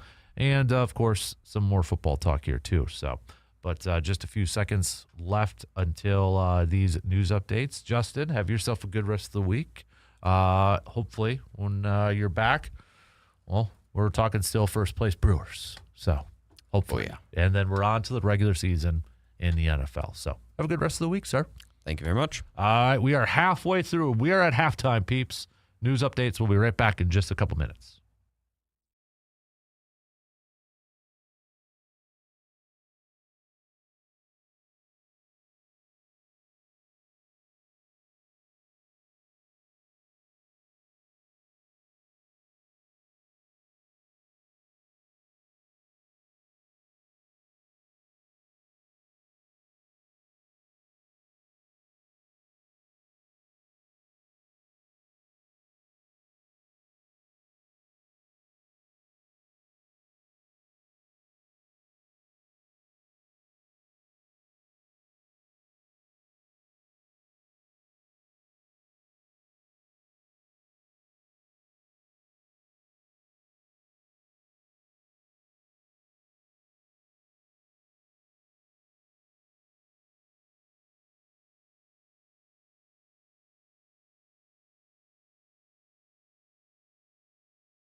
All right, here we go. Halftime's over with, and we are on to the third quarter, people.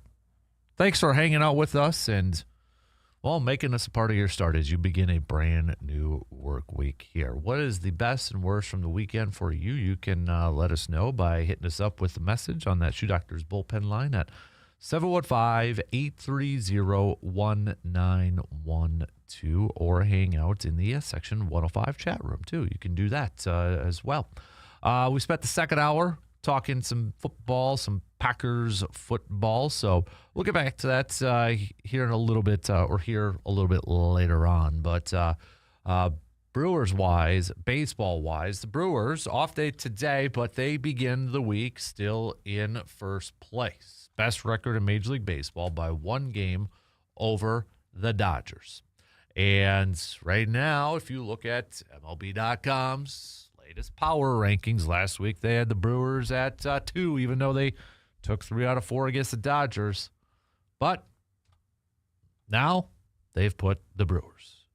It says Will Leach, who wrote the piece last week, wrote it again this week, Says, congrats at last to the Brewers, who for the first time all season are atop these power rankings. They're actually the fourth team to hold the number one spot this year, and the others are, like them, from the National League.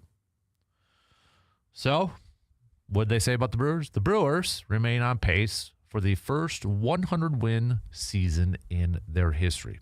They've actually won 90 games or more 12 times, with 7 of those coming in the last 18 years and 5 coming in the last 8. This is as good as it has ever been for Brewers fans.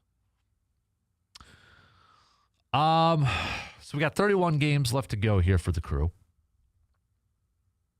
Sitting there with 81 wins.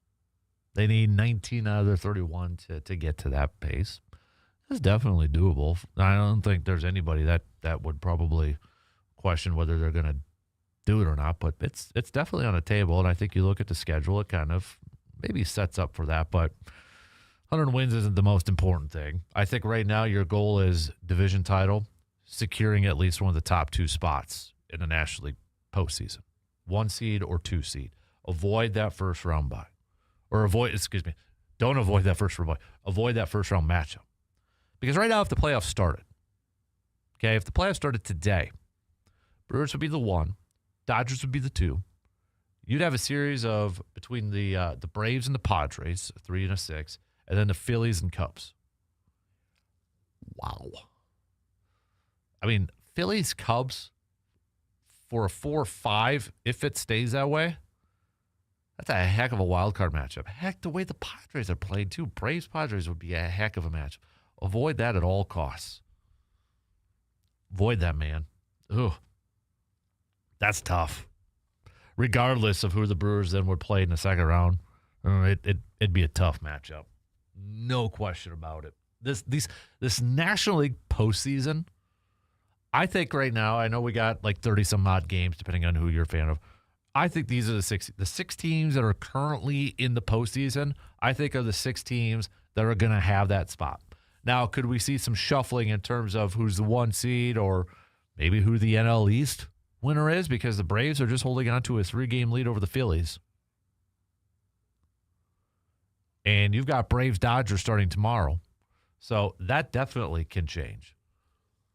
But I think for the most part, these are the 6 that are going to make the postseason out of the National League. Diamondbacks are right there. They're a couple games back, but if I had to wager a guess, a bet, I think right now this is the 6 that make the postseason. American League, I have no idea. I mean, I'm confident in saying probably 4 teams we know are going to make it. That's Tampa, that's Boston, and that's the Yankees. So 3 out of the AL East. I'm confident in the White Sox finishing this thing off and winning their division. After that, the AL West, is it going to be Houston? Is it going to be Texas? That final wild card spot then, Cleveland is tied with Texas, but Cleveland slight advantage. So 3 for sure in the American League I'm confident in. High chance of 4 with the White Sox holding on to their lead in the division, because the closest one for the AL Central is Cleveland at 3.5 back, so maybe they can make a little run. We've seen Cleveland do this before in the past. But after that, I have no idea. No idea. But even though the Brewers lost last night in the Little League Classic, still a successful weekend, taking 2 out of 3. Especially you go back to Friday and the matchup that everybody was pumped up for, everybody was talking about, everybody was hyping up. Sale, Miz. Miz, Sale. Even though they really directly didn't go up against each other, but we know. It lived up to the billing. It was low scoring, 2-1, grinded out till the end. And then game 2 on Saturday. You get Logan Henderson on the mound. And Logan Henderson, the previous start was that Scooble Dodgers start. And he goes out there and pitches another great game. Logan Henderson this year, 8-2 with a 2.60 ERA. quietly, I think, from a national perspective, not necessarily from a Brewers perspective, but I think from a national perspective, just quietly being super good this year. He's pitched in 13 games, 18 total in his career. In his career, he is 11-2 in 18 games with a 2.38 ERA. Only 94, almost 95 pitches total he's pitched in his career. This year he's pitched a little over 69. He's probably going to be under 100 by the time the postseason starts. So you would think, hopefully, possibly, pretty refreshed. Not a lot of strain on that arm. But Logan Henderson, to me, is maybe one of the more underrated performers, again, from a national sense, for the Brewers this year. Dude is just going out there and every time, every 5-6 days, whatever it is, taking that ball and putting together some dang good starts, some quality starts. I mean, okay, let's look at his starts this year. You know, he pitched 2 innings on April 4th against Kansas City. Started that game, pitched 2 innings, 2 earned runs. That was probably his worst game. If you really look at it, I mean, you had the St. Louis game back on July 9th. He went 5 1/3, gave up 3 earned runs. August 10th against San Diego, 6 1/3, 3 earned runs. He has not given up more than 3 earned runs in any start of his career. Knock on wood.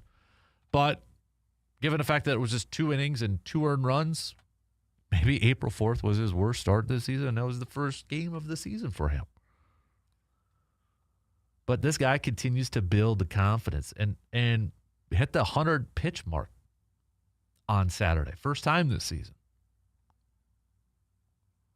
Opponent's batting average against him this year. I mean, the month of May, 197. July, 173. August, 191. Different than the Miz. Different. He doesn't overpower. Maybe he doesn't do anything really flashy. It's like, whoa. So he doesn't get the hype. He doesn't get the talk like that. But he wins. He puts his team in position to win ball games. You know, when we look back at this series against the Braves, I think, you know, a couple other things that stand out to me from this series. Good to see Contreras kind of maybe get off that schneid. I mean, he hit well this weekend. And we've been talking, it's been a struggle for Contreras. But you look at his last 7 games.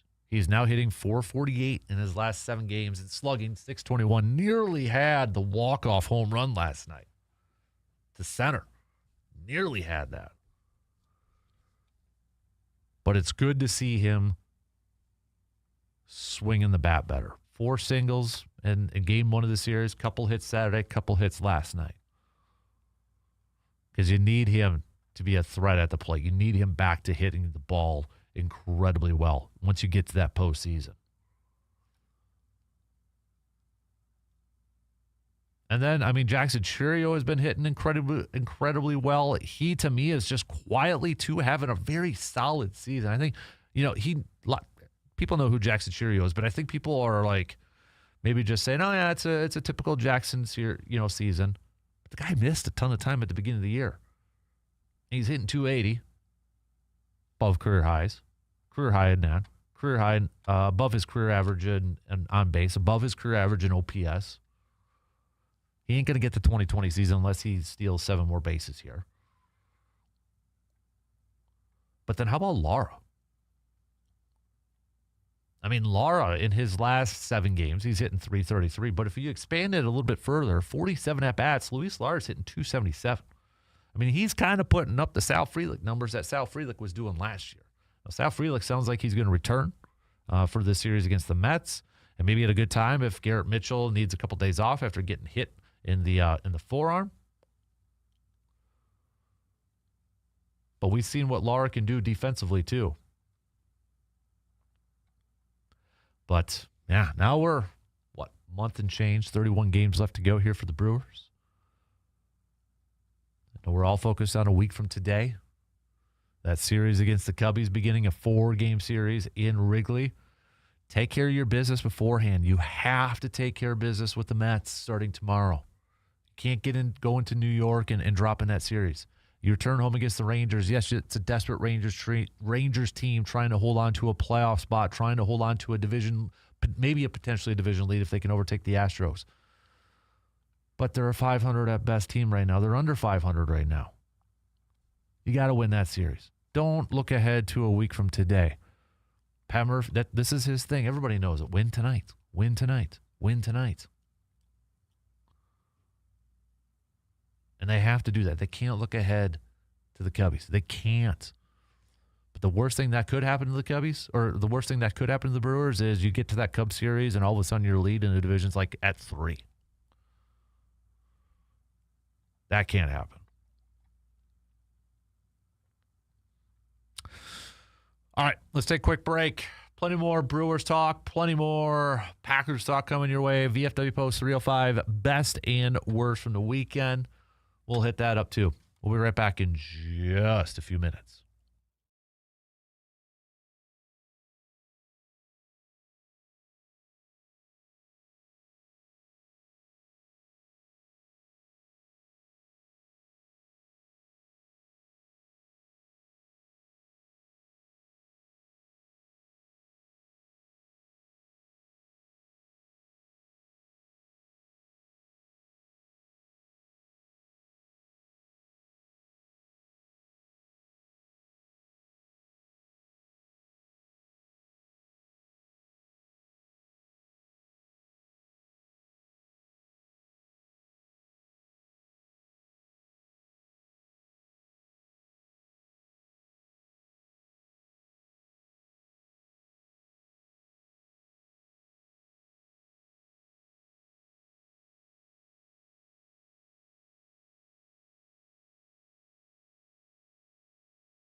What's the latest and greatest going on at Hy-Vee in Eau Claire? Well, might be a week where you start to think about back-to-school lunches, snacks. I know some schools are already in session or back to school, but this might be the time where you're like, all right, got to start thinking about the kiddos' lunches or some snacks and such. Well, head on over to Hy-Vee in Eau Claire, and this week you can check out their weekly flyer. First of all, you can make sure you follow their Facebook page, Hy-Vee in Eau Claire, for to check out the flyer, but also if they have like a day sale or 3-day sale. But if you're looking on there right now, all right, if you look it up, you got Hy-Vee bread that's on sale. All right, PB&Js, those are a big one for my kid when he goes back to school. How about some frozen pizzas? Jack's frozen pizzas for $3.99. And maybe football games or soccer, or got some games going on this week, and you need a quick meal idea. There you go. Load up the deep freezer with some Jack's frozen pizza.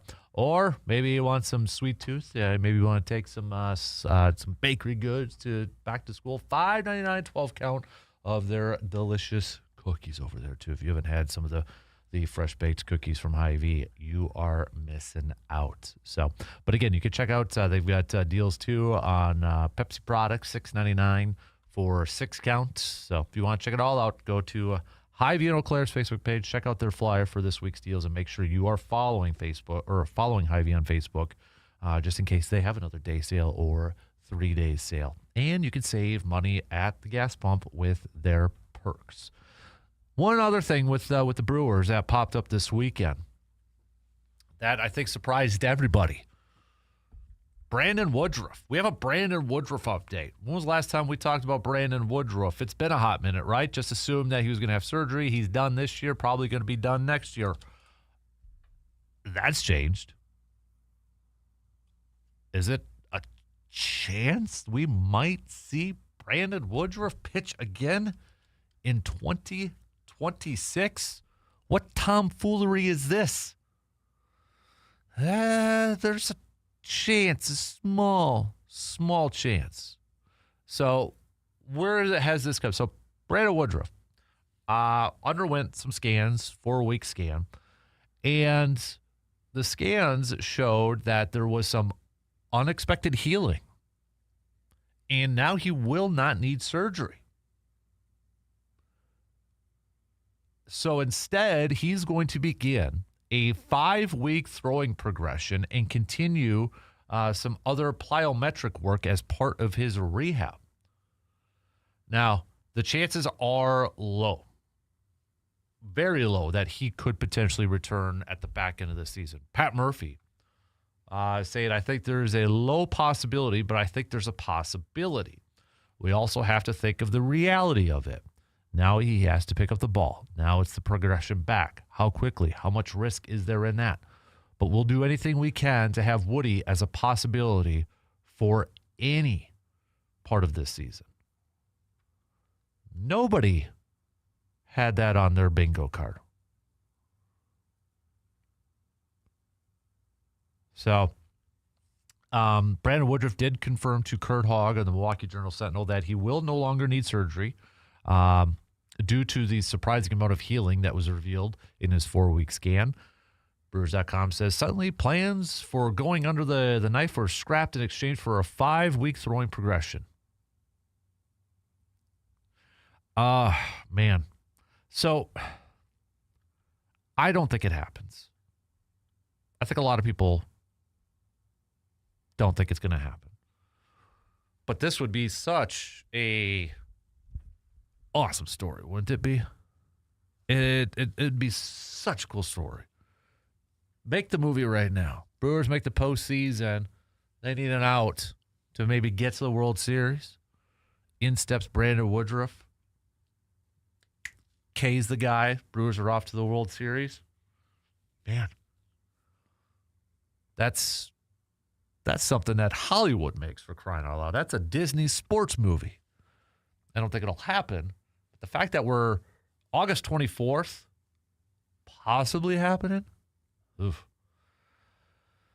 Brewers.com goes on to say, while faint hope remains that Woodruff can get back to proving that for Milwaukee this season, a scenario that seemed widely far-fetched just a month ago, It was clear his avoiding another procedure was the most important development from the day in Milwaukee. Just 1 month after being forced to discuss the finality of his career, Woodruff can exchange rehab plans for hopes of suiting up for Milwaukee and return to the mound, a possibility that's suddenly much closer on the horizon. Murphy saying, it's not for sure that he's going to come back and everything's going to be easy, but I think it does his mind good that I don't need surgery. I'm going to give it a try. Everybody likes hearing that. You thought you need a procedure. You thought you needed to do something, and you find out, you know what? I can live normal again. So I'm excited for him. You know, if somehow he makes it back. Again, I'm putting his single digits. But hey, we've seen guys come back from injuries, some crazy comebacks before. So put a little bit of that possibility on there. That would be the morale boost that this team, it's not like this team needs a huge morale boost, but I mean, you add Woodruff in there, just him suiting up and returning to the team. Oh, those guys will love it. I don't think you could throw him out there as a starter, though, unless something really drastic happens. Let's just, for argument's sake, Woodruff's clear. He's clear, and he's doctors clear him. He's done his rehab. He can pitch. And it's the postseason. You got to come up with your roster. Just for argument's sake. What do you do? What do you do? I don't think you throw him as a starter unless something really bad happens to one of your top four, and those top four being Miz, Harrison, Henderson, and Dustin May. But do you carry Woodruff and maybe have him as a bullpen guy? A guy that you throw out there for one inning? A guy that maybe you throw out there like, okay, we need things to settle down here. An opener? Just to get off on a good start and then hand the ball off to somebody else? Do you carry Brandon Woodruff? For argument's sake, I want to poll you guys. I want to ask you guys and gals this question. If he is clear, and let's say we don't see him in the regular season, okay? We don't see him for the rest of the regular season, but he is cleared. He's good to go to pitch, and you have to turn in your postseason roster. Do you carry Brandon Woodruff? Do you put Brandon Woodruff on that roster? Even if we don't see him this regular season, but he's good to go. Or do you give that spot to somebody that has pitched down the stretch here? What would you do if you're Matt Arnold? What would you do if you were Pat Murphy? I mean, I think Brandon Woodruff's going to be with the team regardless. He's going to be in a dugout probably, even if he's not pitching, if he's not on the roster. I think the Brewers would be stupid not to have him in there. But from a performance standpoint, if he's cleared in his bullpen sessions, his rehab goes great, and you have the decision to make, what do you do? Try to keep the heart out of it. Do you say, yep, we're going to put him on and he's going to be kind of a relief or an opener type of dude? Hard not to want that, right? Let me know. I'm curious to get your thoughts. All right. We got to take a quick break. Back with plenty more, though, coming up in just a few minutes.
When it comes to feeding your family, quality matters. And for great tasting meats, you don't have to look any further than Mike's Star Market in Eau Claire. From fresh cuts of beef and pork to delicious brats, steaks, and all of your favorites for the grill, Mike's Star Market brings you the quality and service that you expect from a true local butcher shop.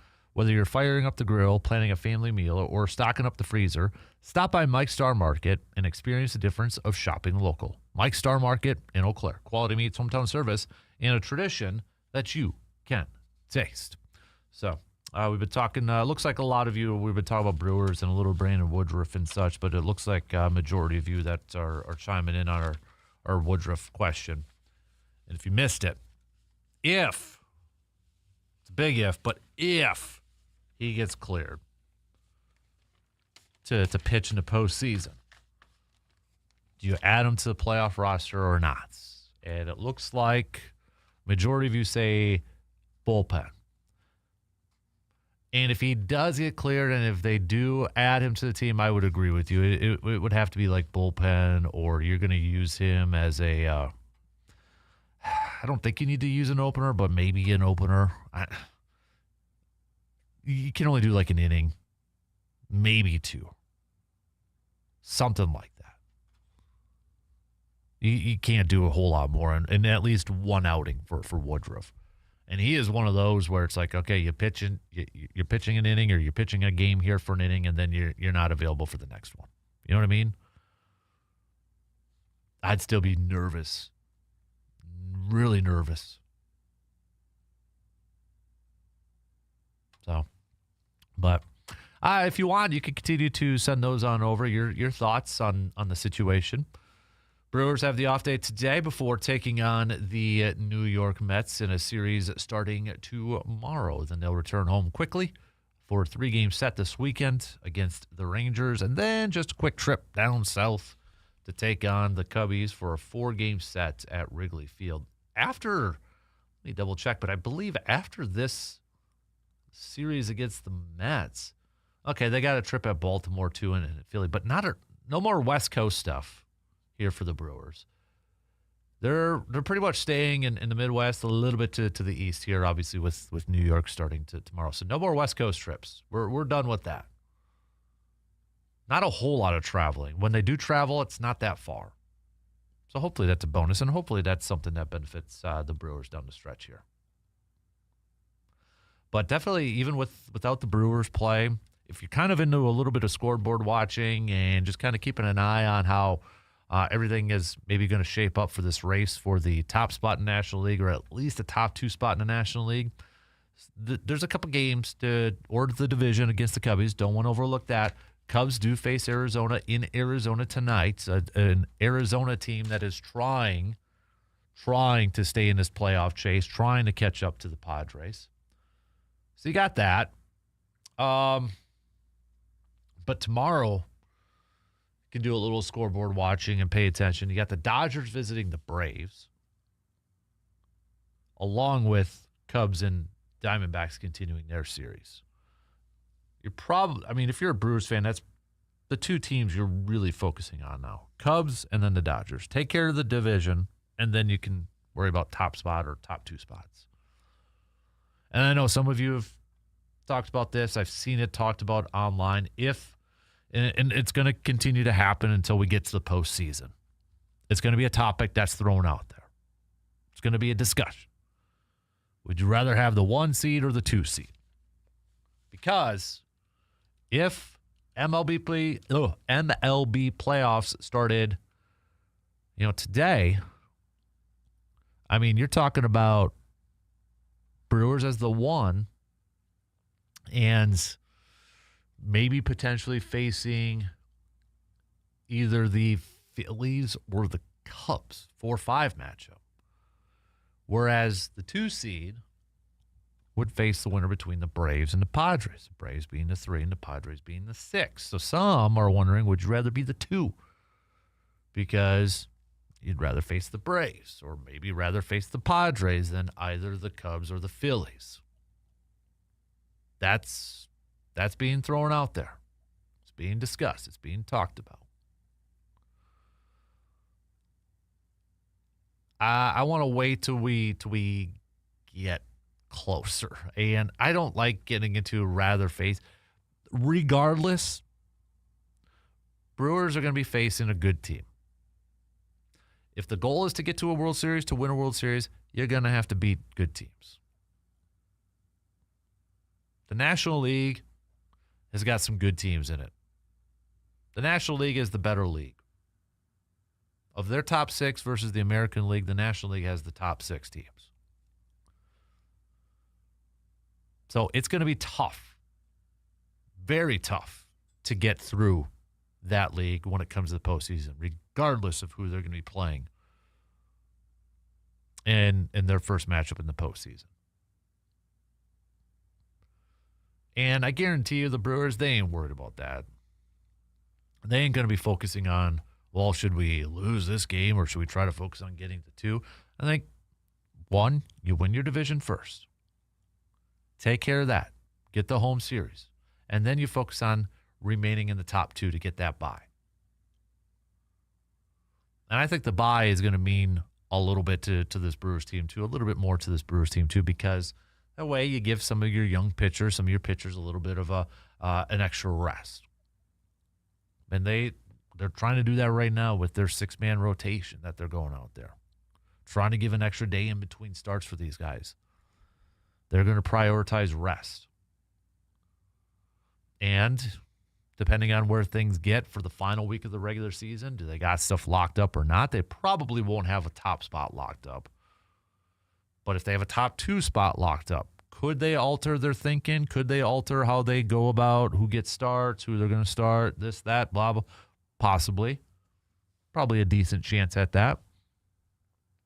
But I think we're still a little too early to be discussing should they be a 1 or 2. Would they rather be a 1 or a 2? We'll get there when we get there. But regardless, National League's got good teams. Some really good teams. And it's going to be tough for whoever comes out of the National League.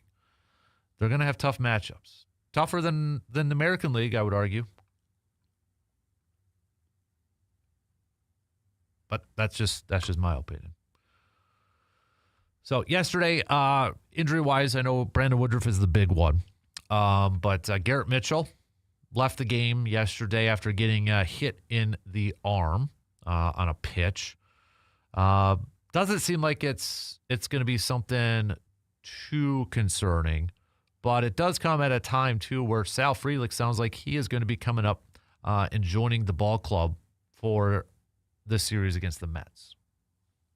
So you're going to have the return of Sal Frelick. I think you're going to see kind of that rotation continue where Lara might be playing center, then Frelick and right. Garrett will be playing center, then Lara and right. You're going to kind of see that. Mitchell in center, Lara in right. I mean, vice versa. Kind of started to see that before Frelick got put on the injured list. Started to see that rotation kind of form up a little bit. But I think once Frelick's back, you're going to see that kind of continue pick up where it left off. And I think the Brewers have been handling it the right way. Now, an injury obviously can change course. I think, again, talking about postseason will be interesting with when you get to the postseason. You know, Lara, young guy, rookie, right? How many starts do you give him? I mean, you kind of even see in how they're handling Cooper Pratt a little bit. I mean, Cooper Pratt hasn't been getting every single start at shortstop. Joey Ortiz is still getting some starts at shortstop. Did last night. Hamilton. That was a sweet double play that Hamilton turned. And he did have the little bit of a hiccup. I know it wasn't charged with an error, but you know, Hamilton, for some of the stuff that he does defensively, that's why he's still on this team too. So you've seen the Brewers, I think, I'll be honest, I don't know how many other teams are like this, but they've been really interchanging their lineups, adjusting it. I mean, Ortiz is still getting reps at shorts. You've had Hamilton getting reps. I mean, it's been all over. Outfield, same thing. When Mitchell plays, though, he's center field. Jackson can give you reps at center field. Mitchell seems to be the only guy that when he's out there, he's like, okay, that's a center fielder. That's the only spot he's playing. Bowers, right field first. Vaughn's played third base and first base. Terang's played short and second.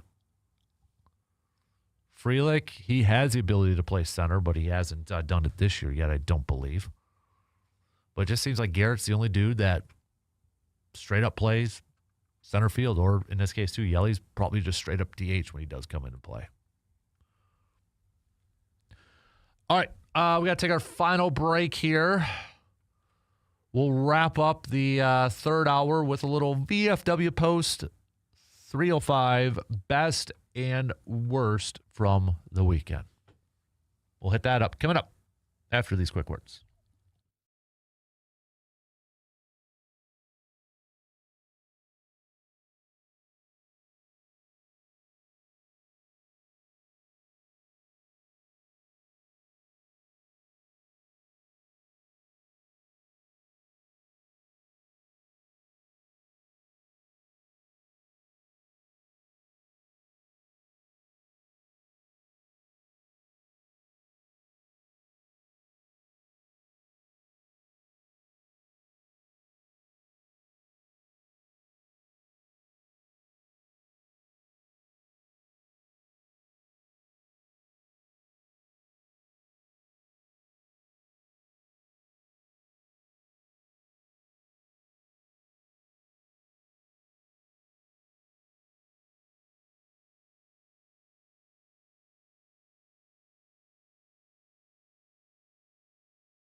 Looking for your next great night out? Well, make it the VFW Post 305 in Eau Claire with live music, exciting events happening throughout the month, great food, cold drinks, and a fun, welcoming atmosphere. There's always a reason to stop by. Whether you're meeting up with friends or looking for something fun to do, the VFW Post 305 has something for everyone. So make sure you follow the VFW Post 305 on Facebook to stay up to date with all their latest events and entertainment. Let's do VFW Post 305 best and worst from the weekends. I know a couple of you have already mentioned it, but my best of the weekend, I'm going to have to go with Jack Strand. Bloomer native, had himself another impressive performance this past weekend for the Falcons. And he, threw his first touchdown pass, ran for one his first week of the season. So he's been pretty good. He finished 12 of 17 for 212 yards in that game. So I think right now, if you're Atlanta, yeah, you got Tua, you got Michael Penix Jr. who's coming back. But if you're Atlanta, can you afford to put him out on waivers and have a team potentially claim him and make them their backup quarterback? So Atlanta, we talked about it with Green Bay in the last hour with some of these roster guys, these bubble guys, dudes that are on the line of making the team. They're doing their job. They're making these decisions tough. They're making these decisions tough for the coaches and for the front office by playing well or doing some really good things in the preseason. And Jack Strand is 100% doing that with Atlanta. Sure, Tua and Michael Penix, they're going to be battling it out for the starting rep. But the way Jack Strand is playing, it's making the Falcons have a conversation about, do we carry three quarterbacks? And the other part in this thing here, too, is Tua, he's been banged up throughout his career. Michael Penix Jr. obviously has been banged up. So it might be pretty important to make sure that you keep that third quarterback. And that might be Jack Strand. So that was definitely one of the best of the weekend. And I know a couple of you have texted in. Brandon has talked about it quite a bit. So, but yeah, best of the weekend for sure.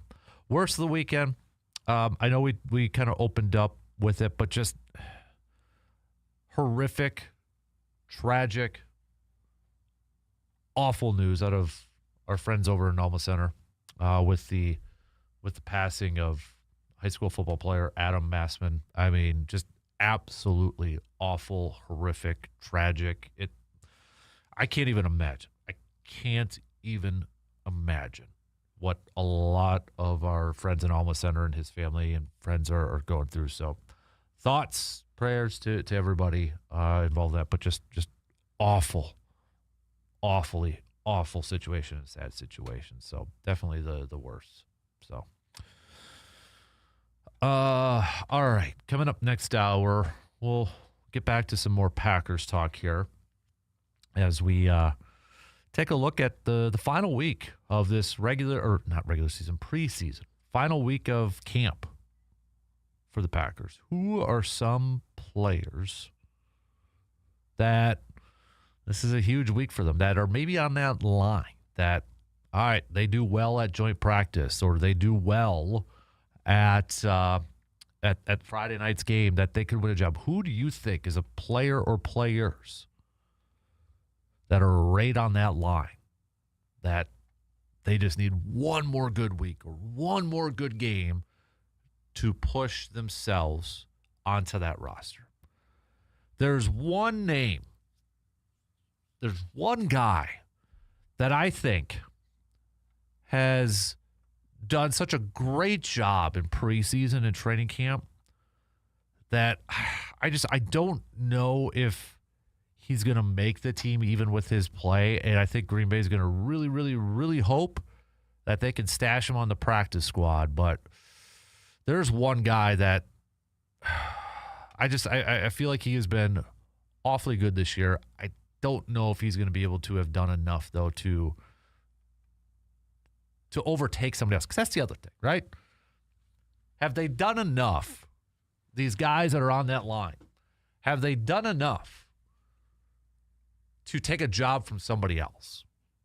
A lot of these guys have probably played well, and a lot of these guys have probably earned themselves a roster spot.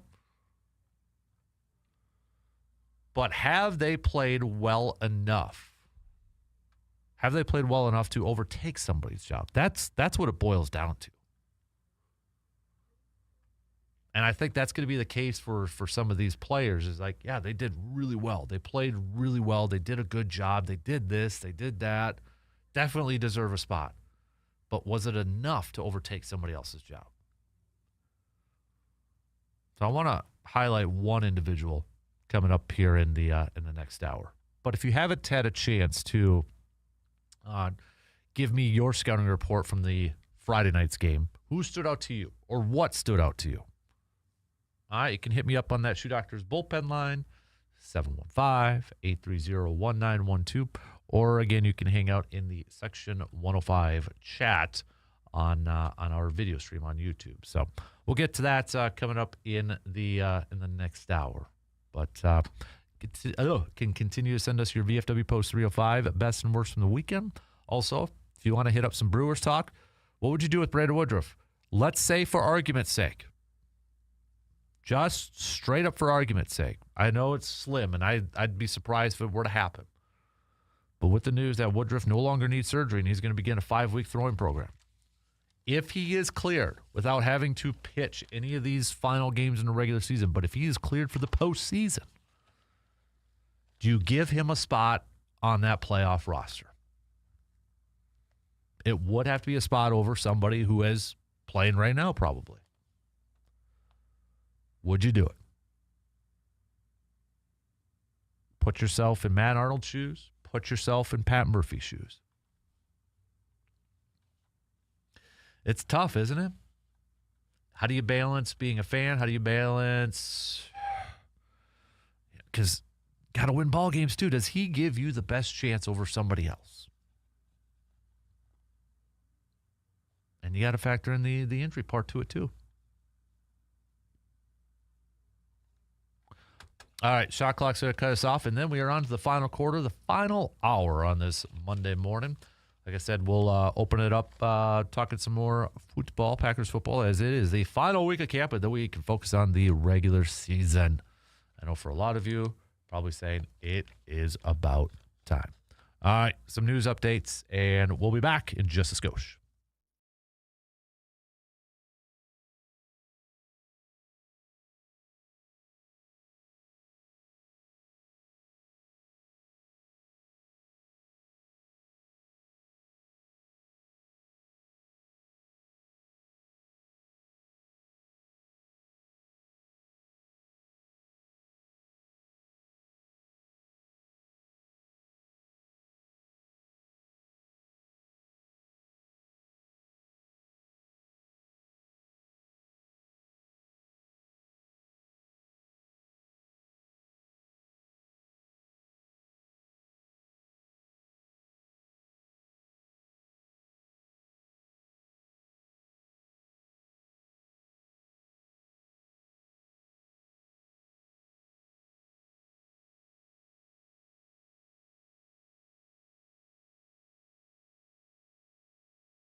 All right, here we go. Final hour, kick it off right now on this Monday morning, August 24th. Thanks for hanging out with us and making us part of your start here. Well, you should already be started. It's 9 o'clock. Unless you work like third shift or late, then that's understandable. But anyways, we appreciate you hanging out with us and chat with us. Adjust your fantasy football draft boards. I don't know if you guys or gals would even draft either one of these, but Deshaun Watson is the starting quarterback for the Cleveland Browns. So Shedeur will be back to backup. Here's my take on it really quick. I still think Shedeur is going to be a starter. Is going to be a starter for the Browns. It is easier to bench Deshaun Watson after a couple of games, and it's easier to move on from Deshaun Watson than it would be to start the season with Shedeur and then go to Deshaun Watson. They're setting Deshaun Watson up for failure, essentially, because I don't think there's a whole lot of expectations with the Browns. So I think it's just, okay, we're going to start Deshaun, probably give it a couple weeks, with the assumption it's maybe not going to go great. And then they can move on to Shedeur. That's honestly how I feel it's going to play out. Now, maybe Deshaun surprises everybody and goes out there and completely balls out. Well, then that changes things a bit. But I think this is just one of those instances, one of those cases where it's like, we're going to do this because it's probably not going to go great, and then we can bench and then move on to the Shedeur Sanders era part 2, like it was last year. Just my opinion on it, but we'll see how it plays out. We are into the final week, though. The final week of camp, preseason football. I know, for all of you that can't stand preseason football, the end is near, everybody. It is almost here. The final games we played on Saturday, the 29th, and then we talk about roster cutdowns, and we talk about week 1 of the regular season. It is almost here. You've almost made it, people. You're there. You're just right at the tip. But this is a big week for some of those players, too. For some of those players that, hey, they might only have one more week left of playing football for their careers. One more week of playing football, living out their dreams. One more week of potentially getting a job and accomplishing those dreams. However you want to phrase it. This is a big week. It's a big week for some of those players. And it's a last chance to make a final impression to maybe make that roster.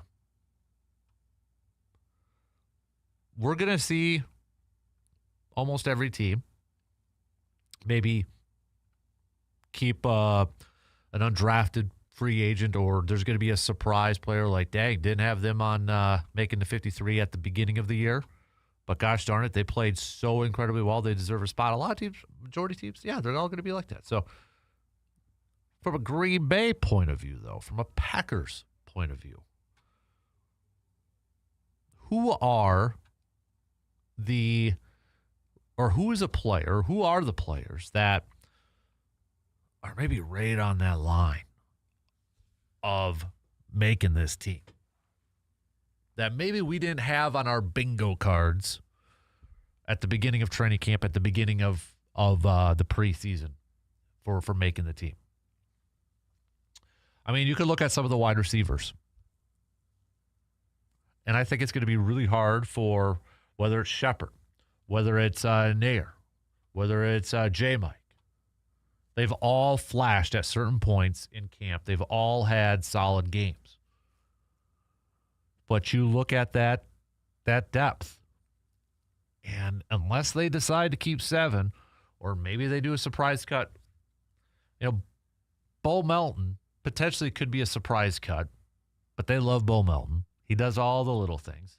The receivers love the guy. So I don't know if they would actually do that. But I wouldn't be totally surprised if they were to move on from him and maybe favor of Isaiah Nair or one of these bigger wide receivers. I still put it at maybe odds low. But how many times have we gone through these camp cutdowns and these training camp and these preseason cutdowns? We're like, oh, that wouldn't surprise me a bit. We've seen it before. I'd still kind of put it down there on the low side of things. Offensive line, I mean, I don't know if there's really any. I think maybe a surprise-ish could be Kennard if it's like an injury release sort of thing and they go a different direction. They ain't going to release Anthony Belton after he's entering his second year, so that's not going to happen. Other than that, maybe a Donovan Jennings, but these aren't like big names, and probably a lot of people don't even know who they really are, to be honest with you. So, Kyle McCord, I know some people are talking about, oh, man, he's playing well, and he has playing well. You got to give the kid credit. The guy has been taking advantage of his opportunities, and he has played really, really, really, really, really well in these preseason games. But the thing is, he's probably going to be the practice squad quarterback. And Tyrod Taylor is going to be the backup. They're going to roll with the veteran. But Kyle McCord, dude's played really well, and you got to tip your cap to him because, yeah. Tight end, it's Tucker Kraft. I think Josh Wiley makes it. I think Drake Dabney makes it. And I wouldn't be surprised if they go find another tight end elsewhere. Maybe to replace one of those besides Tucker or to add and have 4 tight ends. Defense is where it gets really interesting with some of these cuts. You know, I'm looking at the edge rushers. Okay, not counting Micah because he's going to open up on the PUP list. And this is what we got to remember when we get to these cuts and these 53 roster predictions. The key word, initial. Okay, initial. The initial 53. That could change. So when they release the depth chart, that could change in a day because they may see some guys on waivers. They may put some waiver claims on guys and be like, oh, yeah, we actually want this guy and this guy and this guy. And then they're going to have to adjust their roster accordingly. So the key word in this thing is initial. But from the edge standpoint, besides Micah, Van Ness, Barron Sorrell, Colin Oliver, Brenton Cox Jr., Dennis Sutton, I feel like those are pretty safe. Linebackers, it's pretty cut and dry. Zaire, Edge, McDuffie, Hopper. If they keep a 5th one, which I think they will for special teams, it's probably Nick Neiman. Safety, I think 4 is pretty cut and dry. If they keep a 5th, it's still pretty cut and dry. Your 4 is Xavier, Evan, Oladapo, and then you put Javon Bullard in there. If they keep another one, it's Mark Perry. Kamal Hayden has made it. I think you got to carry that dude. He has played incredibly well. From the corner standpoint, it's Cisse, Keyshawn, Benjamin St. Juste, probably Carrington Valentine. If they keep another one, then it's maybe between Damani Jackson and Jalen Simpson. Or there's been some talk, do you trade and maybe acquire another corner? We'll see how that plays out. But the interesting one for me, the most interesting cut down position group is going to be the defensive line. And I say this because, in part, you go back to the offseason, you go back to the draft, and even before the season started, or preseason training camp started, defensive line was a group that we had questions about. Sure, they signed Hargrave. Great. They drafted a kid in the 3rd round, Chris McKellen. Okay. But still, is there enough? They re-signed or they extended Devontae Wyatt. And a base defense in a 3-4, if we just look straight up at that, I know it's not necessarily the case anymore. A lot of it goes nickel with the extra corner and only 2 down defensive linemen. But it's Devontae Wyatt, and then it's Hargrave. And then it's like, who else?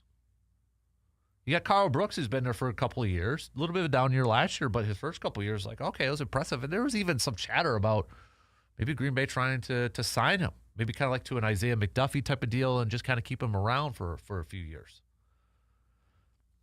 Haven't heard a ton. A little bit here and there, but not from a consistency standpoint from the defensive line about Karl Brooks.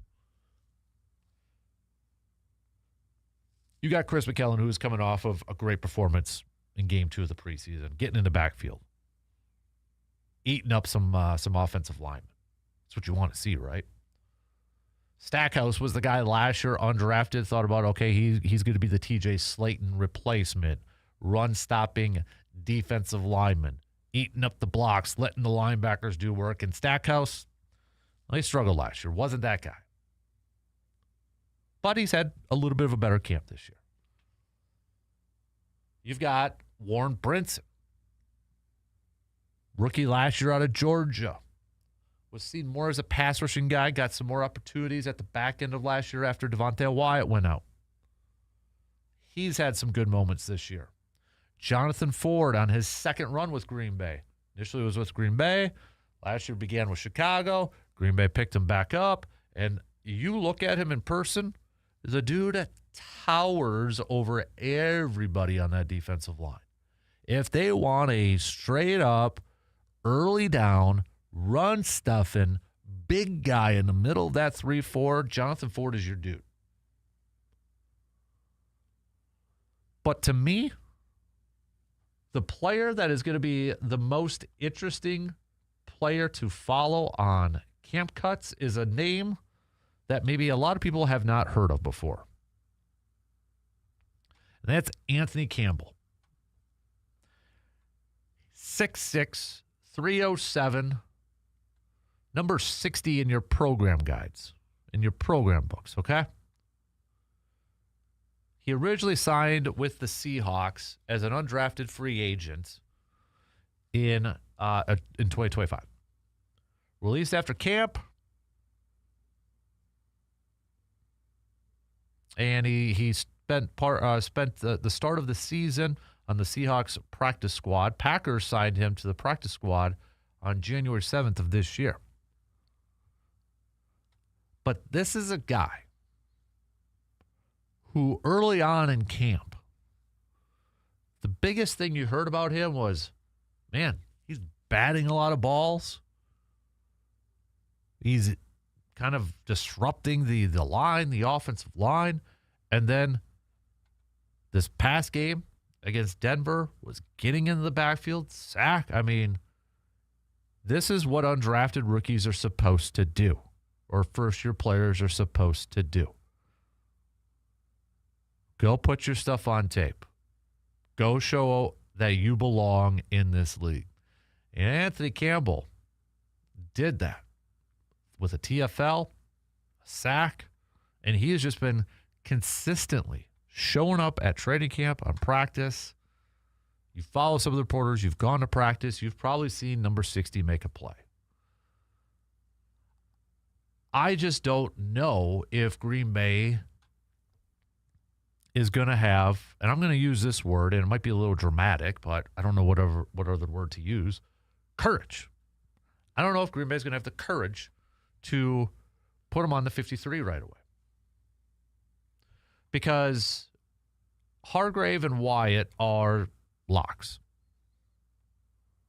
Chris McKellen is a lock too. I'd put him on there. So you got three. How many defensive linemen are you going to carry in a 3-4 defensive group when you're probably going to be running nickel quite a bit? So you got three. Then you look at, okay, do we want a big, massive guy like a Jonathan Ford? Okay, you probably keep him. What about Karl Brooks? He is, if you look at depth chart, which you probably shouldn't, but if you do, he is listed as a starter on a base. He's been around for a little bit. All right, you had Stackhouse last year. That's already up to 6 if we include Stackhouse. I think Green Bay probably carries 5. I didn't even mention Warren Brinson yet.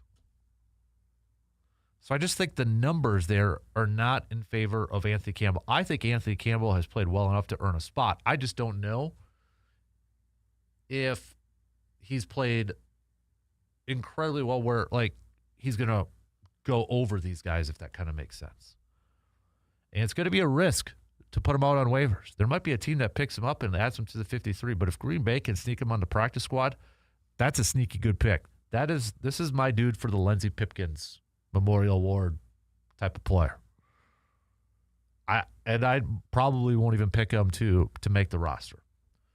This is a guy, though, if he goes out there, I think he is the one guy, if he goes out there on Friday night against the Cardinals or even throughout these joint practices, and he is wreaking havoc on the defensive line and is just continuing to make plays, you're going to have to make a tough decision between Warren Brinson, Carl Brooks, Jonathan Ford, or a Stackhouse, because you got to find a way to keep this man on your roster.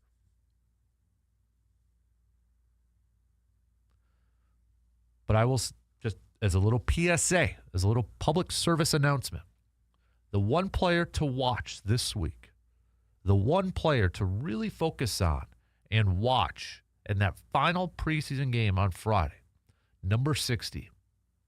Might be a little bit later on in the game, maybe a little bit earlier because it doesn't sound like a lot of the starters are going to play. Number 60 on the defensive line, Anthony Campbell. If you haven't been following him, or if you haven't been following updates here for the last how many weeks since the end of July, keep tabs on that dude. Just keep tabs on that one. All right, we got to take a quick break. Back with plenty more, though, coming up after these quick words.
So Justice is off today. If you follow him on social media, you've probably know he's on a holiday vacations trip. So a little bit of a different version of some local sports roundup for you here.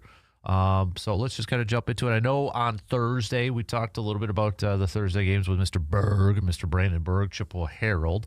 But we had plenty of high school football games on Friday. So just to kind of give you a little bit of a run through on some of these games, Baldwin Woodville defeated Toma 48-19. St. Croix Central falling to Lakeside Lutheran 23-21. Webster shutting out Independence Gilmanton 39-0. Abbotsford picking up a 21-8 win against Marcusson.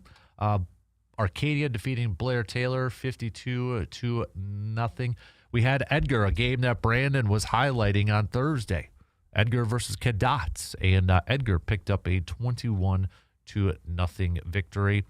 Shell Lake taking down Luck 52-22. Durant, Arkansas with a victory over Spring Valley 36-15. Also, we had Colfax taking down Augusta 38-8.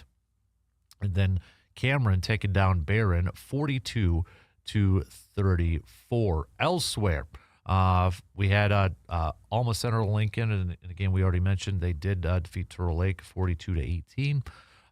West Salem defeating Onalaska 28-0. Whitehall defeating Pittsville 40-0 in their game. And then we had Clear Lake taking down Flambeau 35-16. And then Mondovi picking up a 41-6 victory over GET Gale Ettrick Trempolo. So, and then continuing down, we had Thorup with a 26-6 victory over New Auburn. Just like I said, Auburn. But elsewhere across the scoreboard, Rice Lake falling to Marshfield 44-6. My Medford Raiders fell to Holman 21-14. Stanley Boyd fell to Kobe. That was kind of a tongue twister there. 39-22. Gilman taking down Phillips in 8-man football 57-0. And then just we had a match that we haven't seen in a while. Again, another game that Brandon was previewing, a game that he was at. Regis taking down McDonald Central 59-12 at Carson Park. Elk Mound picking up a 43-14 victory against Spooner. And then Lacrosse Logan taking down Ellsworth 35-0. And then Osseo Fairchild picking up a 43-6 victory against Necedah. Neilsville Granton shutting out New Lisbon 35-0. Tech Weyerhaeuser defeating Cumberland 15-6. So, I probably missed some. We had Spencer Columbus taking down Auburndale 7-6 in a low-scoring battle. And just Mauston falling to Platteville 40-18. Owen Withey taking out Clayton Prairie Farm 55-28. Altoona falling to Fall Creek 28-20. Sparta 40-24 over Black River Falls. So Pepinalma also defeating Elmwood Plum City 49-6. So St. Croix Falls defeating Unity 43-14. And then Marathon defeating Loyal Greenwood 24-16. But and then one more, Somerset defeating Bloomer 38-0. We'll do more of our local sports roundup when we got our guy Brandon joining us at the back end of this week. But I know Blue Gold Sports and Stout Sports, well, we're going to be getting underway here soon because we've got soccer going to be getting going here. Got football starting up next week. So the fall sports season will be kicking in gear for the college level too. So, but that's a quick rundown sports-wise, and I know for your local sports, brought to you by Carpet City Flooring Center. I know we got other ones in action too. We got golf that's going on. We got soccer that's going to be going on. Cross country also going on. Brandon highlighted all those for us on Friday. If you missed that, you could check out the rundown at our website at sportstalk1051.com. All right, we are halfway through the final hour. Let's take a quick break, and we'll be back to start to kind of wrap up shop here. Monday morning, cruising on through, baby. We'll get back to some more Brewers talk and some more Packers talk coming up after these quick words.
Hey, don't forget, you can start to make your picks right now for our Pro Football Weekly Pick'em Challenge. We're talking about this is the final week of camp, final week of preseason games, which means we are almost to the regular season.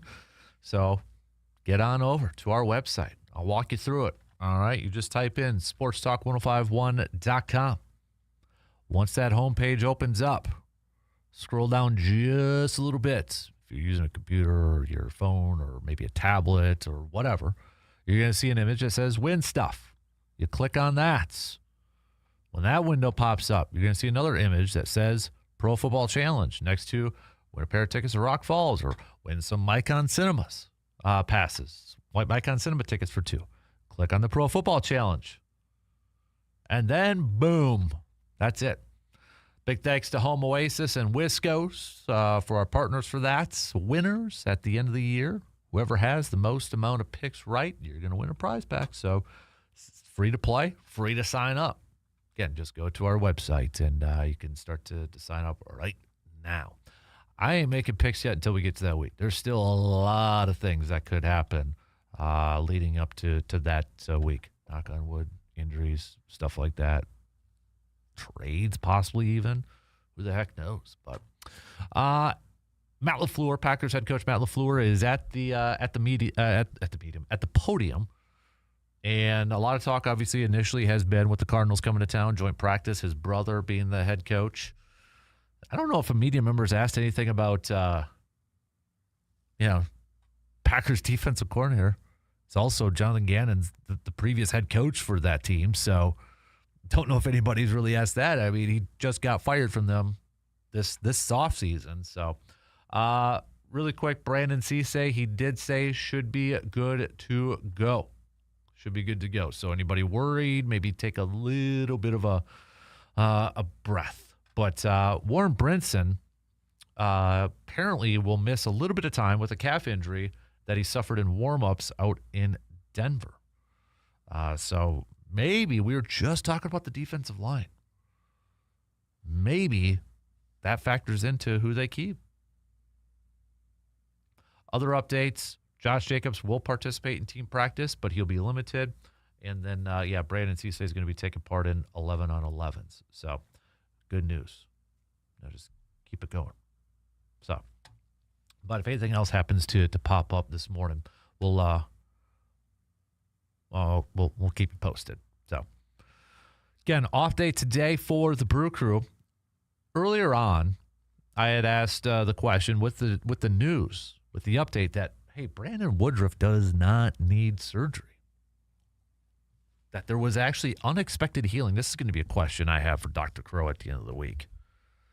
But the unexpected healing that showed up on his 4-week scans. Now he's in rehab. He's in a throwing program for the next few weeks. Doesn't need surgery anymore. What if he's cleared? Do you put him on that postseason roster? The question is, and a couple of you have already thrown us out there, who do you replace? That's the big question, though, too. You know, that's part of the big question. There's like two things. One, do you trust with the health? Two, he's been shut down for a while, so, I mean, rust. But then you add in the other part of that is, like, who does he replace? And I'm sure every fan's going to have a player in mind. And, when you look at the bullpen, and you kind of look at it as like, maybe a Grant Anderson. I'm just throwing off names off the top of my head. But that's also where do you go to somebody who's been healthy for the most part and has been pitching and, kind of in game shape? Or do you go with somebody who hasn't pitched but there's some injury? It's a tough call. I don't think he plays. I don't think we're going to get to that point. But the fact that it's out there, and even Pat Murphy said it's a small chance, but he said it's a chance. It's fun to think about as a fan, I think, mostly. I think it's fun, and it's a good story. And I think all of us as Brewers fans appreciate the heck out of Brandon Woodruff. And I think from a personal note, just from a fan, you feel happy for him. You feel good because, we were talking about, is he ever going to pitch again? Now, he didn't have that mindset, but you're talking about surgery and then missing another year and then trying to come back. This changes the course. This potentially changes the course. You're talking about now, even if he doesn't pitch at all again this year, you're talking about him potentially being ready to go at the beginning of next year instead of sitting out next year. So from a personal standpoint, as somebody who's just a fan of Brandon Woodruff, as I think a lot of us Brewers fans are, you feel happy for him. You feel good for him. But I don't know if you bring him back. If the Brewers bring him back, I know we're getting ahead of ourselves with this thing, but if they bring him back, I think you have to really protect yourselves on that contract. You just gave him $20 million this year. You gave him a big chunk of change.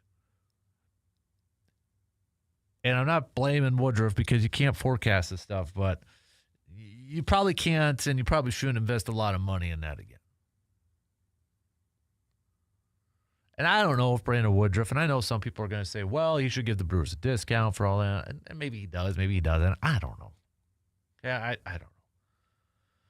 But if you're Brandon Woodruff, here's the other side of the coin. We've been asking, what do you do as Pat Murphy and what do you do as Matt Arnold in this situation? What do you do if you're Brandon Woodruff, though? What do you do if you get cleared? Do you want to go out there and push it? Do you want to go out there and push it? Now, I don't know if there would be any risks involved. I'm sure there's a risk in everything. But I'm sure there would be, I don't know if there would be like, okay, if you go out there, though, I mean, you're opening up to where then you're going to be done for the next year, for sure. If you're Brandon Woodruff, what do you do, though? The last year plus, we've been hearing like just getting ready for October, want to be ready for October, want to be ready for playoff baseball, blah, blah, blah, blah. You have an opportunity, but it might come at the cost of next year. But then maybe there's no baseball next year, or at least there's a delay in baseball. We don't know what Major League Baseball is going to look like from a landscape next year. It's tough decisions on both sides. I think as a competitor, you probably want to go out there, especially considering the last few seasons for Woodruff. He's probably like, oh, yeah, I'm going. Oh, yeah, I'm going. I'm going to push this. And I don't fault him at all. I don't fault him at all for starting this throwing program and maybe giving him a shot. It's minimal. But I think if you asked any athlete, any pro athlete, anybody that has played at a competitive level, they'll say, just give me a shot. Just give me a chance. That's where I think he's at. All right, a few more comments from Matt LaFleur. Says Matthew Golden, elite hands. Aaron Banks will practice today. Believes Banks is on track to be available week 1, but says he needs to continue putting in consecutive days together. So it sure seems like Aaron Banks is slated to be the starting left guard to open up the season. J-Mike, the receiver, is in concussion protocol, so that might not work.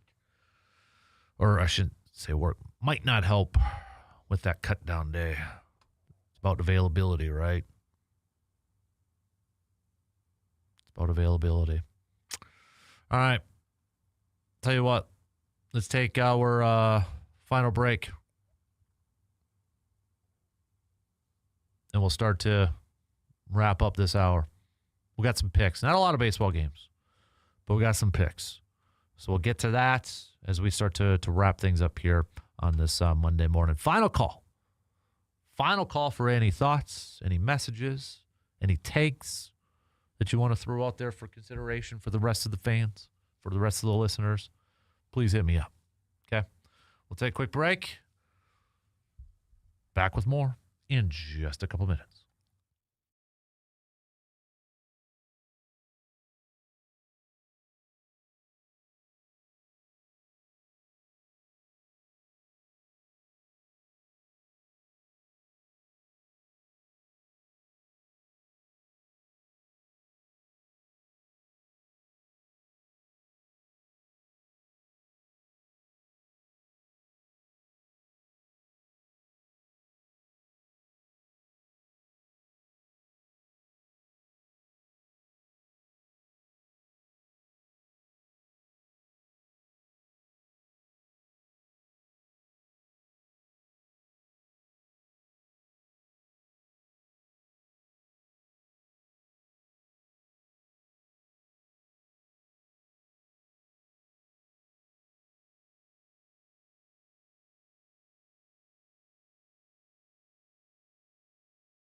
All right, about 8 minutes left to the top of the hour as we wrap it up here. Tim in the Cooley region asks, the Packers have a history of undrafted free agents making the team. I'm not hearing a lot about any one player coming up big that could make the team. Are you seeing one making a push to be on the roster?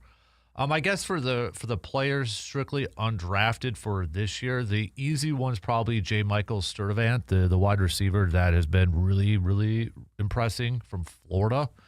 But LaFleur just said this morning he's going through the concussion protocol, so that might put a damper into it. And it's just, I don't know if he was going to be able to make it or not. He's probably the big one, the most popular one. And he's played really well in training camp and preseason. So J. Mike's been one. Maybe, other than that, I would have said Drones, the quarterback, but he got released week 1. Other than that, maybe Josh Gesky from Illinois would be like a dark horse candidate. If we still count him as an undrafted, I'd go Anthony Campbell, even though he was undrafted last year. A little bit of practice squad time with Seattle last year. Packers signed him to the practice squad in January of this year. So that would be, if we count him, it would be Anthony Campbell. But if we're just looking at this year's class of undrafted free agent signings, it's maybe a Jaden Nixon, but you haven't really heard a whole lot about him either. So that's probably about it. Who had the biggest? I thought there was one Packer that had a really. Oh, Kelly had. Yeah, that's right. Kelly from Central Florida had the most guaranteed money, $262,000. But I don't know if that's going to play out either. So, all right, let's wrap it up here with some picks. Baseball games. We know the Brewers are not in action today, but we got a few games in action. Boston taking on Miami. I'm going to go with the Red Sox. Rays at Detroit. Give me Tampa Bay. Colorado taking out of Washington. Give me the Nationals. Rangers versus the White Sox. A sneaky good series. Rangers trying to stay in the playoff hunt, trying to win the division. Somebody has to win the AL West. White Sox, the leaders in the AL Central. I'm going to go with the White Sox. Cleveland and the Angels. Cleveland holding on to that final wild card spot right now, trying to catch up to the White Sox for the AL Central Division. I'm going to go Cleveland. Twinnies still trying to fight for a playoff spot. They're going up against the Athletics. I'm going to go with the Twins. Philadelphia at Seattle. Give me the Phillies. Pittsburgh at San Diego. Give me the Padres. Reds taking out the Giants. I'm going to go with the Reds. They got Chase Burns on the mound tonight. And then a series, if you're doing some scoreboard watching here, Brewers fans, Chicago at Arizona. Arizona fighting for a playoff spot. Chicago, top wildcard team, trying to close the gap between them and the Brewers for the division before they begin a big 4-game series a week from today. I'll go with the Padres. Or excuse me, I'll go with the Padres for this one. I'll go with the Cubs. I'll pick the Cubs for tonight. But go Diamondbacks. All right, nothing else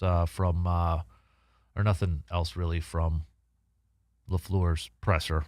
Again, a lot of talk has been about him and his brother, who's, if you haven't heard, the head coach of the Arizona Cardinals. Joint practices starting this week. One interesting thing, too, that I did think LaFleur said during his presser was that he is hoping to be able to dive a little deeper into the playbook during joint practice on Wednesday because of his, quote, trust factor with his brother Mike, saying there's certainly a trust factor there that the film's not going to go anywhere. If there is, there's going to be a problem. And that's probably twofold, right? Maybe there's some trust factor with his brother, Mike, maybe diving into the playbook a little bit more, knowing that Green Bay's not going to throw that film out to the Rams, the 49ers, the Seahawks, or whoever. So that's kind of an interesting thing. You know, I don't know how much I don't think he's going to empty the playbook. But hey, maybe there's a few plays that they'd like to work on. Maybe some new stuff that they'd like to try. Throw it in this joint practice. Get some feedback, see it on film, and know that the Cardinals ain't going to go sell it to the highest bidder. something to kind of think about a little bit. I thought it was kind of interesting, but good point. So, but yeah, that joint practice is going to be on Wednesday.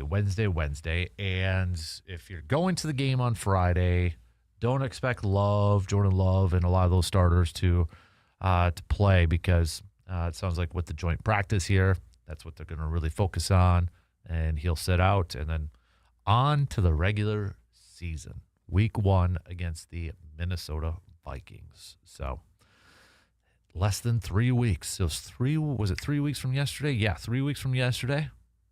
It's week 1, so we are less than 3 weeks away from the start of the NFL season. 2 weeks from Wednesday, the first game. And George Kittle's activated. He tore his Achilles in January in a playoff game, and he's activated. Just got activated. I know we talked to Dr. Crow about that on Friday, but man, that's still, wow. That's insane for me to kind of grasp. But wow, I don't know if pitch count, snap count, whatever we want to call it, but holy moly. All right, that's going to do it for us.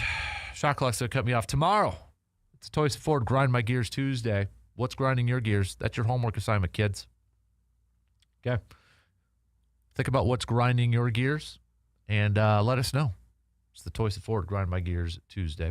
We'll talk some Badgers with RJ Cardinal as we get set for the upcoming college football season.